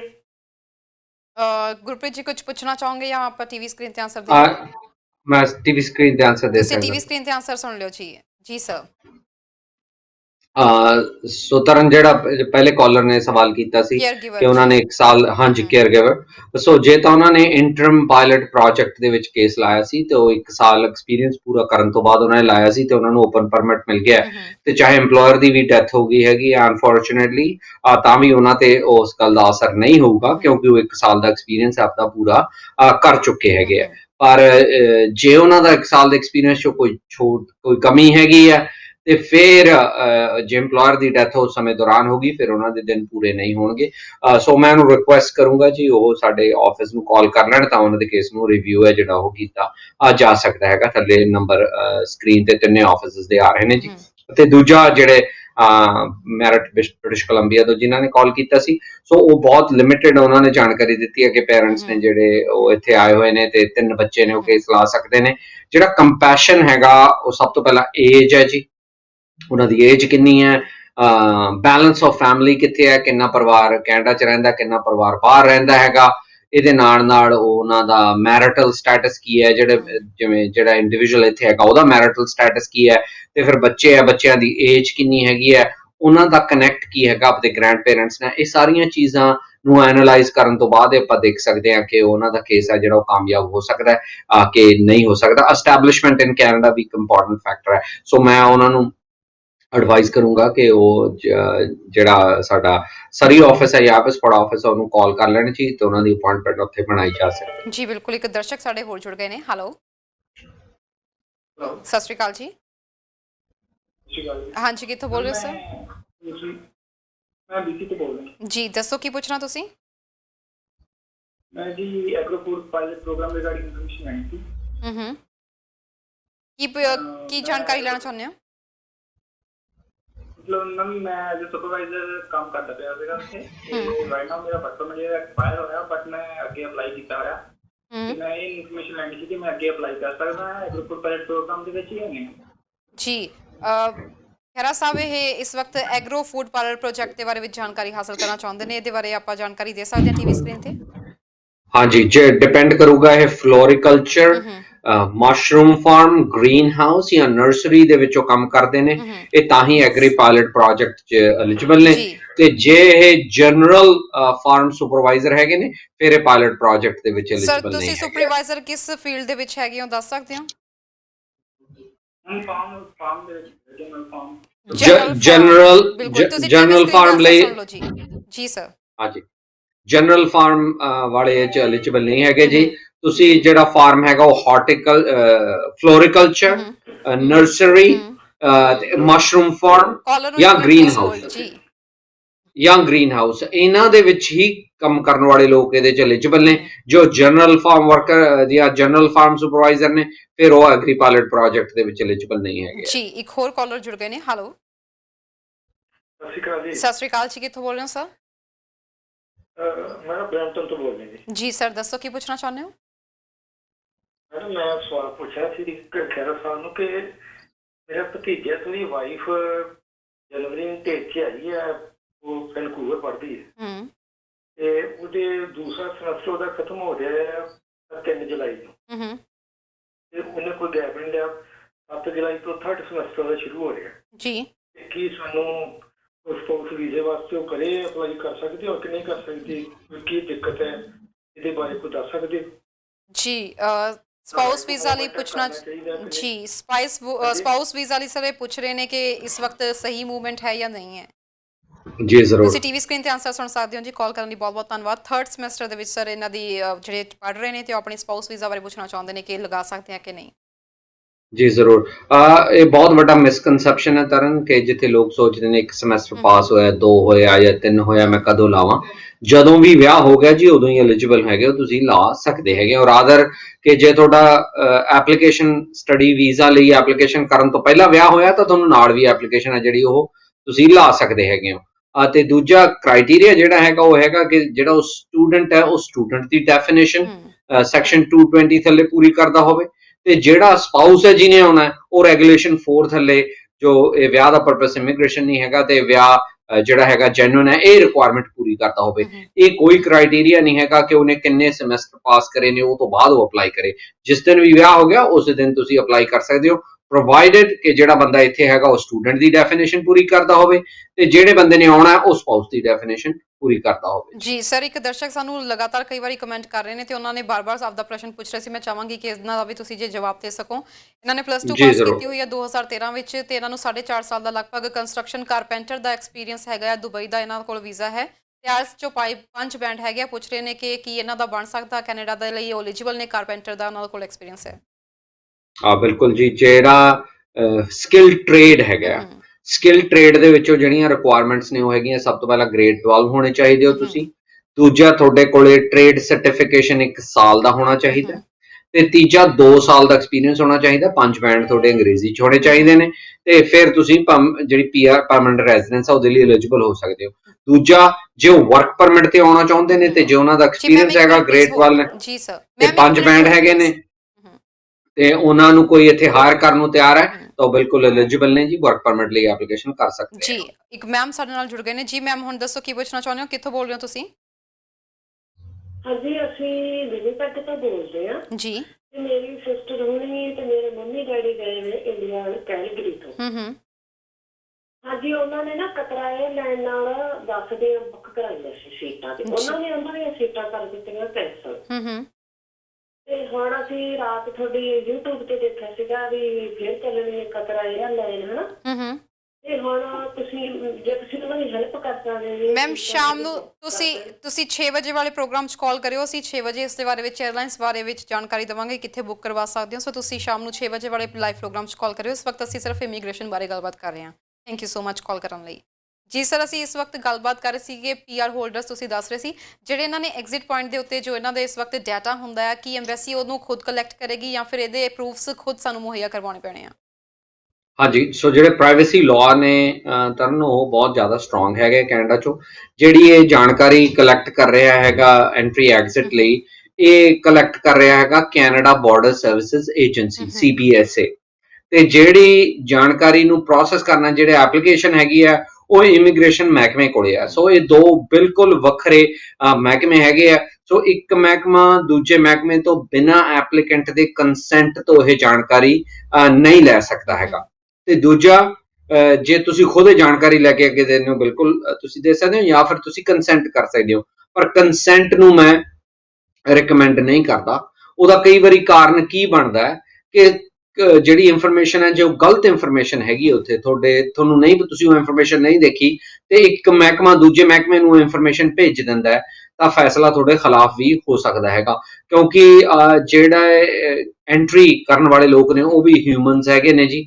ਸੋ ਕਈ ਵਾਰੀ ਗਲਤ ਐਂਟਰੀਜ਼ ਵੀ ਦੇਖਣ ਨੂੰ ਜਿਹੜੀਆਂ ਮਿਲੀਆਂ ਨੇ, ਬੰਦੇ ਨੇ ਉਦੋਂ ਟਰੈਵਲ ਨਹੀਂ ਕੀਤਾ ਹੁੰਦਾ ਪਰ ਉੱਥੇ ਐਂਟਰੀ ਹੁੰਦੀ ਹੈ ਕਿ ਉਹਨੇ ਟਰੈਵਲ ਕੀਤਾ। ਜਾਂ ਕਈ ਵਾਰੀ ਨਾਂ ਮੈਚ ਕਰ ਜਾਂਦੇ ਆ ਲੋਕਾਂ ਦੇ, ਜਿਵੇਂ ਸਿੰਘ ਕੌਰ ਬਹੁਤ ਕਾਮਨ ਨੇਮਸ ਹੈਗੇ ਆ, ਜਾਂ ਡੇਟ ਆਫ ਬਰਥ ਵੀ ਸੇਮ ਹੈਗੀ ਹੈ। ਸੋ ਕਿਸੇ ਦੀ ਐਂਟਰੀ ਕਿਸੇ 'ਚ ਚਲੀ ਜਾਂਦੀ ਹੈਗੀ ਹੈ। ਸੋ ਮੇਰੇ ਆਲਵੇਜ਼ ਇਹ ਰਿਕਮੈਂਡੇਸ਼ਨ ਹੁੰਦੀ ਹੈ ਕਿ ਪਹਿਲਾਂ ਤੁਸੀਂ ਉਹ ਰਿਪੋਰਟ ਮੰਗਾਓ, ਤੁਸੀਂ ਉਹ ਰਿਪੋਰਟ ਨੂੰ ਘੋਖੋ, ਫਿਰ ਉਹ ਤੋਂ ਬਾਅਦ ਇਮੀਗ੍ਰੇਸ਼ਨ ਮਹਿਕਮੇ ਨੂੰ ਦਿਓ। ਜੇ ਉਹ 'ਚ ਕੋਈ ਤਰੁੱਟੀ ਹੈ, ਕੋਈ ਕਮੀ ਹੈ ਜਾਂ ਕੋਈ ਵਾਧੂ ਇਨਫੋਰਮੇਸ਼ਨ ਹੈ, ਤਾਂ ਉਹਦਾ ਹੱਲ ਤੁਸੀਂ ਭੇਜਣ ਤੋਂ ਪਹਿਲਾਂ ਕਰ ਸਕਦੇ ਹੋ। ਪਰ ਜੇ ਇੱਕ ਮਹਿਕਮਾ ਦੂਜੇ ਮਹਿਕਮੇ ਨੂੰ ਭੇਜ ਦਿੰਦਾ ਤੇ ਤੁਸੀਂ ਉਹਨੂੰ ਦੇਖਿਆ ਨਹੀਂ, ਫਿਰ ਤੁਹਾਡੇ ਕੋਲੇ ਉਹਦੇ ਲਈ ਕੋਈ ਆਪਸ਼ਨਸ ਬਚਦੀਆਂ ਨਹੀਂ, ਲੀਗਲ ਆਪਸ਼ਨਸ, ਕਿਉਂਕਿ ਤੁਸੀਂ ਆਲਰੇਡੀ ਉਹ ਇਨਫੋਰਮੇਸ਼ਨ ਟ੍ਰਾਂਸਮਿਸ਼ਨ ਦੀ ਕੰਸੈਂਟ ਹੈ ਜਿਹੜੀ ਉਹ ਪ੍ਰੋਵਾਈਡ ਕਰ ਚੁੱਕੇ ਹੁੰਦੇ ਹੋ। ਸੋ ਜਿਹੜੀ ਤੁਹਾਡੀ ਇਨਫੋਰਮੇਸ਼ਨ ਹੈ ਉਹ ਤੁਹਾਡੀ ਨਿਗਾਹ ਦੇ ਵਿੱਚੋਂ ਨਿਕਲ ਕੇ ਹੀ ਸਾਹਮਣੇ ਜਾਣੀ ਜ਼ਰੂਰੀ ਹੈ ਜੀ। ਸਰ, ਇਸ ਵੇਲੇ ਅਪੀਲਸ ਦੀ ਗੱਲ ਕਰੀਏ, ਜੇਕਰ ਕਿਸੇ ਨੇ ਅਪੀਲ ਕਰਵਾਉਣੀ ਹੋਵੇ ਆਪਦਾ ਕੋਈ ਕੇਸ ਤੋਂ, ਡਿਸੀਜਨ ਤੋਂ ਸੈਟੀਸਫਾਈ ਨਹੀਂ ਹੈਗਾ, ਕੀ ਅਪੀਲਸ ਇਸ ਵਕਤ ਚੱਲ ਰਹੀਆਂ ਨੇ? ਮੈਂ ਇਹਦੇ ਬਾਰੇ ਵਿੱਚ ਜਾਣਕਾਰੀ ਲੈਣਾ ਚਾਹੂੰਗੀ। ਪਹਿਲਾਂ ਇੱਕ ਦਰਸ਼ਕ ਹੋਰ ਜੁੜ ਗਏ ਨੇ। ਹੈਲੋ ਜੀ। ਹੈਲੋ, ਹਾਂਜੀ, ਸਤਿ ਸ਼੍ਰੀ ਅਕਾਲ ਮੈਮ। ਸਤਿ ਸ਼੍ਰੀ ਅਕਾਲ ਜੀ, ਕਿੱਥੋਂ ਬੋਲ ਰਹੇ ਹੋ ਮੈਮ?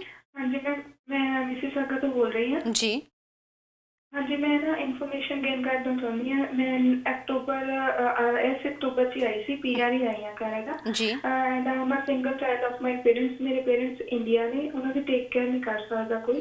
ਕਿ ਮਤਲਬ ਕੋਈ ਹੈਗਾ ਇੱਦਾਂ ਦਾ ਕੋਈ ਲੀਗਲੀ ਵੀ ਉਹ PR ਜਲਦੀ ਆ ਸਕਦੇ ਆ, ਉਹਨਾਂ ਨੂੰ ਜਲਦੀ PR ਕਰ ਸਕਦੇ ਆ ਇੱਥੇ ਕੈਨੇਡਾ ਦੇ ਵਿੱਚ?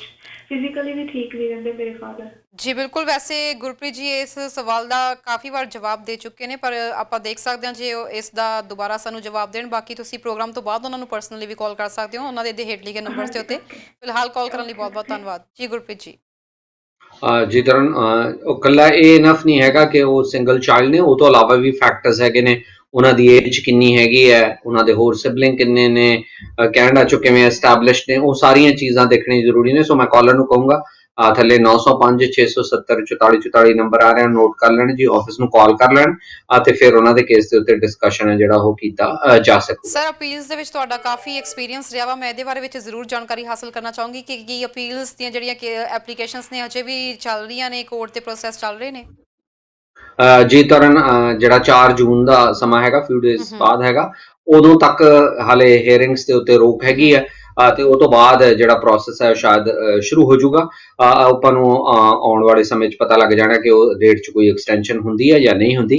ਪਰ ਮੈਨੂੰ ਇਹ ਦੱਸਦੇ ਨੂੰ ਬੜੀ ਖੁਸ਼ੀ ਹੋ ਰਹੀ ਹੈ ਕਿ ਇਸ ਹਫ਼ਤੇ ਸ਼ੁਰੂਆਤ ਦੇ ਵਿੱਚੋਂ ਮੈਨੂੰ ਜਿਹੜੀਆਂ ADR ਸੀ, ਆਲਟਰਨੇਟਿਵ ਡਿਸਪਿਊਟ ਰੈਜ਼ੋਲੂਸ਼ਨ ਹੈ, ਉਹ ਪ੍ਰੋਸੈਸ ਖੁੱਲਣ ਲਈ ਕੋਰਟ ਵੱਲੋਂ ਕਾਫੀ ਕਲਾਇੰਟਸ ਦੀ ਈਮੇਲਸ ਆਈ ਹੈਗੀਆਂ, ਜਿੱਥੇ ਕਿ ਉਹਨਾਂ ਨੇ ਆਖਿਆ ਕਿ ਨੀਅਰ ਫਿਊਚਰ 'ਚ ਜਿਹੜੀ ਆਲਟਰਨੇਟਿਵ ਡਿਸਪਿਊਟ ਰੈਜ਼ੋਲੂਸ਼ਨ ਹੈਗੇ, ADR ਹੈਗਾ, ਉਹਦੀਆਂ ਤਰੀਕਾਂ ਅਨਾਉਂਸ ਕਰ ਦਿੱਤੀਆਂ ਜਾਣਗੀਆਂ। ਸੋ ਮੋਰ ਦੈਨ ਲਾਈਕਲੀ ਹੈ ਕਿ ਜਿਹੜੀਆਂ ਹੀਅਰਿੰਗਸ ਵੀ ਆਉਣ ਵਾਲੇ ਸਮੇਂ 'ਚ ਸ਼ੁਰੂ ਹੋ ਜਾਣਗੀਆਂ। ਪਰ ਜਿਹੜੀ ਅਪੀਲ ਕਰਨੀ ਹੈ ਤੁਸੀਂ, ਉਹ ਜੇ ਤੁਹਾਡਾ ਅੱਜ ਵੀ ਕੇਸ ਰਿਫਿਊਜ਼ ਹੁੰਦਾ ਤਾਂ ਤੁਸੀਂ ਟਾਈਮਲੀ ਮੈਨਰ 'ਚ ਅਪੀਲ ਅੱਜ ਵੀ ਕਰ ਸਕਦੇ ਹੋ। ਪਰ ਹੀਅਰਿੰਗ ਹਾਲੇ ਫਿਲਹਾਲ 4 ਜੂਨ ਤੱਕ ਰੋਕ ਹੈ ਤੇ ਆਪਾਂ ਨੂੰ ਨੀਅਰ ਭਵਿੱਖ 'ਚ ਪਤਾ ਲੱਗ ਜਾਣਾ ਕਿ ਰੋਕ ਕਦੋਂ ਖੋਲਣ ਜਾ ਰਹੀ ਹੈ। ਜੀ ਬਿਲਕੁਲ। ਇੱਕ ਦਰਸ਼ਕ ਹੋਰ ਜੁੜ ਗਏ ਨੇ। ਹੈਲੋ ਸਤਿ ਸ਼੍ਰੀ ਅਕਾਲ ਜੀ। ਹਾਂਜੀ, ਸਤਿ ਸ਼੍ਰੀ ਅਕਾਲ ਮੈਮ। ਮੈਂ ਸਰ ਨੂੰ ਪੁੱਛਣਾ ਸੀਗਾ ਵੀ ਜਿੱਦਾਂ ਜਿਹੜਾ ਨੈਨੀ ਬੇਸ ਤੇ ਜਿਹੜਾ ਪ੍ਰੋਗਰਾਮ ਹੁੰਦਾ ਆ, ਤਾਂ ਮੇਰੇ ਛੋਟੇ ਬੱਚੇ ਹੈਗੇ ਆ, ਮੇਰਾ ਬ੍ਰਦਰ ਇੰਡੀਆ ਆ, ਤਾਂ ਉਹਦੀ ਏਜ 28 ਸਾਲ ਹੈ, ਤਾਂ ਉਹਦੀ ਸਟੱਡੀ ਮਤਲਬ ਹੁਣ ਸਟੱਡੀ ਕੀਤੀ ਨੂੰ 4-5 ਸਾਲ ਹੋ ਗਿਆ ਫਿਨਿਸ਼ ਹੋਈ ਨੂੰ, ਤੇ ਉਹਨੂੰ ਮੈਂ ਸੱਦ ਸਕਦੀ ਹਾਂ ਇਸ ਬੇਸ ਤੇ? ਜੀ ਜ਼ਰੂਰ। ਤੁਸੀਂ ਇਹਨਾਂ ਨੂੰ ਕੁਝ ਪੁੱਛਣਾ ਚਾਹੁੰਦੇ ਹੋ ਜਾਂ ਆਪਾਂ ਆਨਸਰ ਦਈਏ? ਨਹੀਂ, ਮੈਂ ਤੁਸੀਂ ਜਵਾਬ ਟੀਵੀ ਦੇ ਸਕਰੀਨ ਤੇ ਦਿੰਦਾ। ਆਨਸਰ ਸੁਣ ਸਕਦੇ ਹੋ ਮੈਮ। ਕਾਲ ਕਰਨ ਲਈ ਬਹੁਤ ਬਹੁਤ ਧੰਨਵਾਦ ਜੀ ਸਰ। ਹਾਂਜੀ, ਪੜ੍ਹਾਈ ਛੱਡੀ ਨਾਲ ਕੋਈ ਸਬੰਧ ਨਹੀਂ ਹੈਗਾ ਤਰਨ। ਉਹਨਾਂ ਨੇ ਗ੍ਰੇਡ 12 ਕੀਤੀ ਹੋਣੀ ਚਾਹੀਦੀ ਹੈ ਤੇ 1 ਸਾਲ ਪੋਸਟ ਸੈਕੰਡਰੀ ਐਜੂਕੇਸ਼ਨ ਕੈਨੇਡਾ ਦੀ ਇਕੁਇਵਲੈਂਟ ਹੋਣੀ ਚਾਹੀਦੀ ਹੈ। ਮਤਲਬ ਕੋਈ ਡਿਗਰੀ ਡਿਪਲੋਮਾ 12 ਤੋਂ ਬਾਅਦ ਕੀਤਾ ਹੋਣਾ ਜ਼ਰੂਰੀ ਹੈਗਾ। ਤੇ ਇਹ ਤੋਂ ਇਲਾਵਾ ਜਾਂ ਉਹਨਾਂ ਕੋਲ 1 ਸਾਲ ਦਾ ਕੇਅਰ ਗਿਵਿੰਗ ਦਾ ਐਕਸਪੀਰੀਅੰਸ ਹੋਵੇ ਤੇ ਜਾਂ ਉਹਨਾਂ ਨੇ 6 ਮਹੀਨੇ ਦਾ ਟ੍ਰੇਨਿੰਗ ਪ੍ਰੋਗਰਾਮ ਕੀਤਾ ਹੋਵੇ, 5 ਬੈਂਡ ਉਹਨਾਂ ਨੂੰ ਅੰਗਰੇਜ਼ੀ 'ਚ ਚਾਹੀਦੇ ਨੇ। ਤੇ ਜਿਹੜਾ ਇੰਡੀਵਿਜੂਅਲ ਇੱਥੇ ਹੈਗੇ ਆ ਕਾਲਰ, ਉਹਨਾਂ ਨੇ ਆਖਿਆ ਉਹਨਾਂ ਦੇ ਬੱਚੇ ਛੋਟੇ ਹੈਗੇ ਆ, ਸੋ ਬੱਚੇ ਛੋਟੇ ਦੇ ਨਾਲ ਨਾਲ ਉਹਨਾਂ ਨੇ ਇਨਕਮ ਰਿਕੁਆਇਰਮੈਂਟ ਵੀ ਮੀਟ ਕਰਨਾ ਹੈਗਾ ਜੀ। ਤੋਂ ਜਿੰਨੇ ਪਰਿਵਾਰ ਦੇ ਮੈਂਬਰ ਨੇ ਉਨੀ ਉਹਨਾਂ ਕੋਲ ਇਨਕਮ ਹੋਣੀ ਚਾਹੀਦੀ ਹੈ, ਤੇ ਬੱਚੇ ਜੇ ਛੋਟੇ ਹੈਗੇ ਆ ਤਾਂ ਬਿਲਕੁਲ ਉਹ ਬੁਲਾ ਸਕਦੇ ਨੇ, ਆਪਣੇ ਰਿਸ਼ਤੇਦਾਰ ਨੂੰ ਬੁਲਾਉਣ ਤੇ ਕੋਈ ਰੋਕ ਨਹੀਂ ਹੈਗੀ ਹੈ ਜੀ। ਰਾਦਰ ਕੇ ਇਹ ਚੰਗੀ ਓਪਰਚੁਨਿਟੀ ਹੋ ਸਕਦੀ ਹੈ ਜਿੱਥੇ ਕਿ ਤੁਸੀਂ ਆਪਣੇ ਬੱਚਿਆਂ ਨੂੰ ਉਸ ਬੰਦੇ ਨਾਲ ਛੱਡਣ ਲਈ ਕੰਫਰਟੇਬਲ ਹੋਵੋਗੇ ਜਿਹੜਾ ਤੁਹਾਡਾ ਨੋਨ ਹੈ, ਰਾਦਰ ਦੈਨ ਅ ਸਟ੍ਰੇਂਜਰ। ਬਿਲਕੁਲ ਸਰ। ਤੇ ਸਰ ਮੈਂ ਇੱਕ ਥੋੜਾ ਜਿਹਾ ਪੁੱਛਣਾ ਚਾਹੂੰਗੀ ਵਰਕ ਪਰਮਿਟ ਵਾਲਿਆਂ ਲਈ ਜਿਹੜੇ ਇਸ ਵਕਤ ਇੰਡੀਆ ਵਿੱਚ ਸਟਕ ਹੋਏ ਨੇ, ਦੋ ਤਰ੍ਹਾਂ ਦਾ ਸਿਨੈਰੀਓ ਆ ਇਸ ਵਕਤ ਬਣ ਰਿਹਾ। ਇੱਕ ਤਾਂ ਇਹ ਹੈ ਕਿ ਉਹਨਾਂ ਦੇ ਵਰਕ ਪਰਮਿਟ ਐਕਸਪਾਇਰ ਹੋਣ ਵਾਲੇ ਨੇ, ਜਾਂ ਤਾਂ ਉਹਨਾਂ ਦੀ ਹੁਣ ਇਸ ਵਕਤ ਇੱਥੇ ਜੌਬ ਜਾ ਚੁੱਕੀ ਹੈ, ਤਾਂ ਅਜਿਹੇ ਵਿੱਚ ਕਿ ਉਹਨਾਂ ਨੂੰ LMIA ਪ੍ਰੋਸੈਸ ਤੋਂ ਦੁਬਾਰਾ ਗੁਜ਼ਰਨਾ ਪੈਣਾ ਇੱਥੇ ਆਉਣ ਲਈ, ਜਾਂ ਜੇ ਉਹ ਆਪਣਾ ਵਰਕ ਪਰਮਿਟ ਰੀਨਿਊ ਕਰਦੇ ਨੇ ਉਹਦੇ ਲਈ ਕਿ ਉਹਨਾਂ ਨੂੰ ਸਾਰਾ LMIA ਪ੍ਰੋਸੈਸ ਤੋਂ ਦੁਬਾਰਾ ਜਾਣਾ ਪਏਗਾ। ਦੂਜਾ ਸਿਨੈਰੀਓ ਇਹ ਹੈ ਕਿ ਜੇਕਰ ਉਹਨਾਂ ਦੀ ਜੌਬ ਇੱਥੇ ਹੈਗੀ ਹੈ ਬਟ ਉਹਨਾਂ ਦਾ ਸਟਿਲ ਵਰਕ ਪਰਮਿਟ ਐਕਸਪਾਇਰ ਹੋਣ ਵਾਲਾ, ਤੇ ਉਹ ਕਿਵੇਂ ਰੀਨਿਊ ਕਰਵਾ ਸਕਦੇ ਨੇ? ਜੀ ਤਰਨ, ਜਿਹੜਾ ਪਹਿਲਾ ਸਿਨੈਰੀਓ ਹੈ ਜੀ, ਜੇ ਉਹਨਾਂ ਦੀ ਜੌਬ ਜਾ ਚੁੱਕੀ ਹੈਗੀ ਹੈ ਤੇ ਵਰਕ ਪਰਮਿਟ ਉਹਨਾਂ ਦਾ ਐਕਸਪਾਇਰ ਹੋ ਚੁੱਕਿਆ ਤਾਂ ਉਹ ਟਰੈਵਲ ਨਹੀਂ ਕਰ ਸਕਦੇ, ਕਿਉਂਕਿ ਜਿਹੜੇ ਵਰਕਰਸ ਨੇ ਉਹਨਾਂ ਤੇ ਟਰੈਵਲ ਰਿਸਟ੍ਰਿਕਸ਼ਨ ਨਹੀਂ ਹੈਗੀ, ਉਹ ਕਦੇ ਵੀ ਟਰੈਵਲ ਕਰਕੇ ਇੱਥੇ ਆ ਸਕਦੇ ਨੇ, ਪ੍ਰੋਵਾਈਡਡ ਕਿ ਉਹਨਾਂ ਨੇ ਪ੍ਰੂਵ ਕਰਨਾ ਹੈ ਕਿ ਉਹਨਾਂ ਲਈ ਕੈਨੇਡਾ 'ਚ ਜੌਬ ਅਵੇਲੇਬਲ ਹੈਗੀ ਹੈ। ਤੇ ਇਹਦੇ ਨਾਲ ਨਾਲ ਉਹਨਾਂ ਨੇ 14 ਦਿਨ ਹੈ ਜਿਹੜਾ ਕੁਆਰੰਟੀਨ ਦੇ ਵਿੱਚ ਰਹਿਣਾ, ਤੇ EMPLOYER ਦੀ ਇਹ ਜ਼ਿੰਮੇਵਾਰੀ ਹੈ ਕਿ ਉਹਨਾਂ ਨੂੰ ਕੁਆਰੰਟੀਨ 'ਚ ਰੱਖੇ ਤੇ ਨਾਲੇ ਉਹਨਾਂ ਨੂੰ ਪੇ ਕਰੇ। ਤੇ ਦੂਜਾ ਜੇ ਸਿਨੈਰੀਓ ਹੈਗਾ ਉਹਨਾਂ ਦੀ ਜੌਬ ਅਵੇਲੇਬਲ ਹੈਗੀ ਹੈ ਤੇ ਵਰਕ ਪਰਮਿਟ ਉਹਨਾਂ ਦਾ ਐਕਸਪਾਇਰ ਹੋਣ ਜਾ ਰਿਹਾ ਹੈਗਾ, ਤਾਂ ਉਹਨਾਂ ਨੂੰ ਜਿਹੜਾ ਐਪਲੀਕੇਸ਼ਨ ਹੈ ਉਹ ਟੈਂਪਰੇਰੀ ਰੈਜ਼ੀਡੈਂਟ ਵੀਜ਼ਾ ਲਈ ਐਪਲੀਕੇਸ਼ਨ ਕਰਨੀ ਹੈ, TRV ਲਈ ਵੀਜ਼ਾ ਕਰਨੀ ਐਪਲੀਕੇਸ਼ਨ ਕਰਨੀ ਹੈ। ਉਹ EMPLOYER ਉਹਨਾਂ ਨੂੰ ਕਨਫਰਮੇਸ਼ਨ ਜੇ ਕਰ ਦਿੰਦਾ ਕਿ ਉਹਨਾਂ ਲਈ ਜੌਬ ਅਵੇਲੇਬਲ ਹੈਗੀ ਹੈ ਤਾਂ ਉਹ TRV ਲੈ ਕੇ ਇੱਥੇ ਆ ਸਕਦੇ ਨੇ, ਤੇ ਪੋਰਟ ਆਫ ਐਂਟਰੀ ਦੇ ਉੱਤੇ ਉਹਨਾਂ ਦਾ ਵਰਕ ਪਰਮਿਟ ਹੈ ਜਿਹੜਾ ਉਹਨਾਂ ਨੂੰ ਅੱਗੇ ਮਿਲ ਜੂਗਾ ਜੀ ਸਰ। ਸਰ ਤੇ ਇਸ ਵਕਤ ਹੁਣ ਲਗਭਗ ਸਮਾਂ ਵੀ ਇਜਾਜ਼ਤ ਲੈਣ ਦਾ ਹੋ ਰਿਹਾ, ਪਰ ਮੈਂ ਇਹ ਪੁੱਛਣਾ ਚਾਹੂੰਗੀ ਤੁਸੀਂ ਇਸ ਵਕਤ ਕਿਹੜੀਆਂ-ਕਿਹੜੀਆਂ ਸਰਵਿਸਿਜ਼ ਪ੍ਰੋਵਾਈਡ ਕਰਵਾ ਰਹੇ ਹੋ, ਤੇ ਜੇਕਰ ਤੁਹਾਡੇ ਨਾਲ ਸੰਪਰਕ ਸਾਧਨਾ ਚਾਹਵੇ ਕੀ ਤੁਹਾਡੇ ਆਫਿਸਿਸ ਓਪਨ ਨੇ?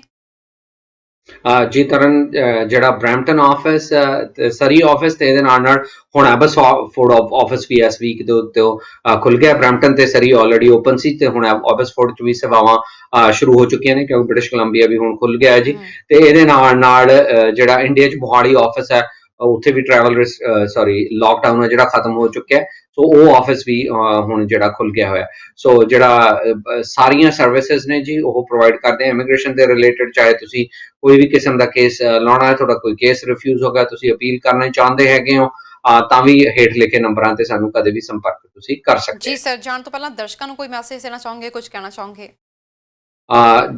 ਕਿਉਂਕਿ ਸਿਚੁਏਸ਼ਨ ਜਿਵੇਂ ਹੈਗੀ ਹੈ ਜੀ, ਕਈ ਨਾਰਮਲ ਸਰਕਮਸਟੈਂਸਿਸ ਨਹੀਂ ਹੈਗੀਆਂ ਕੇਸਿਸ ਦੇ, ਜਿਵੇਂ ਆਪਾਂ ਅੱਜ ਵੀ ਡਿਸਕਸ਼ਨ ਕੀਤਾ ਸੀ ਕਿ ਜਿਹੜੇ ਲੋਕਾਂ ਦਾ PR ਕਾਰਡ ਐਕਸਪਾਇਰ ਹੋਇਆ ਉਹ ਕਿਵੇਂ ਆ ਸਕਦੇ ਨੇ। ਨਾਰਮਲੀ ਉਹ ਇੱਕ ਡਿਫਰੈਂਟ ਮੈਕੈਨਿਜ਼ਮ 'ਚ ਕੰਮ ਕਰਨਗੇ, ਪਰ ਜੋ ਸਿਚੁਏਸ਼ਨ ਚੱਲ ਰਹੀ ਹੈ ਉਹਦੇ 'ਚ ਉਹਨਾਂ ਨੂੰ ਇਹ ਸਪੈਸ਼ਲ ਕਾਈਂਡ ਆਫ ਜਿਹੜੀ ਪ੍ਰਿਵਿਲੇਜ ਹੈ ਉਹ ਦਿੱਤੀ ਗਈ ਹੈਗੀ ਹੈ। ਸੋ ਇਮੀਗ੍ਰੇਸ਼ਨ ਕਾਨੂੰਨ ਹੈ ਜੀ, ਸੋ ਕਾਨੂੰਨ ਦੇ ਮਾਹਰ ਤੋਂ ਹੀ ਆਲਵੇਜ਼ ਸਲਾਹ ਹੈ ਜਿਹੜੀ ਉਹ ਲੈਣੀ ਚਾਹੀਦੀ ਹੈ, ਰਾਦਰ ਆਪਣੇ ਦੋਸਤ ਮਿੱਤਰ ਰਿਸ਼ਤੇਦਾਰਾਂ ਨੂੰ ਕਾਨੂੰਨੀ ਸਲਾਹ ਬਿਲਕੁਲ ਨਹੀਂ ਲੈਣੀ ਚਾਹੀਦੀ, ਕਈ ਵਾਰੀ ਉਹ ਬਹੁਤ ਤੁਹਾਨੂੰ ਭਾਰੀ ਪੈ ਜਾਂਦੀ ਹੈ। ਜੀ ਬਿਲਕੁਲ। Thank you so much sir, ਤੁਸੀਂ ਹਮੇਸ਼ਾ ਪ੍ਰੋਗਰਾਮ ਵਿੱਚ ਜੁੜਦੇ ਹੋ ਤੇ ਸਾਡੇ ਦਰਸ਼ਕਾਂ ਨੂੰ ਲੇਟੈਸਟ ਜਾਣਕਾਰੀ ਦਿੰਦੇ ਹੋ। Thank you so much.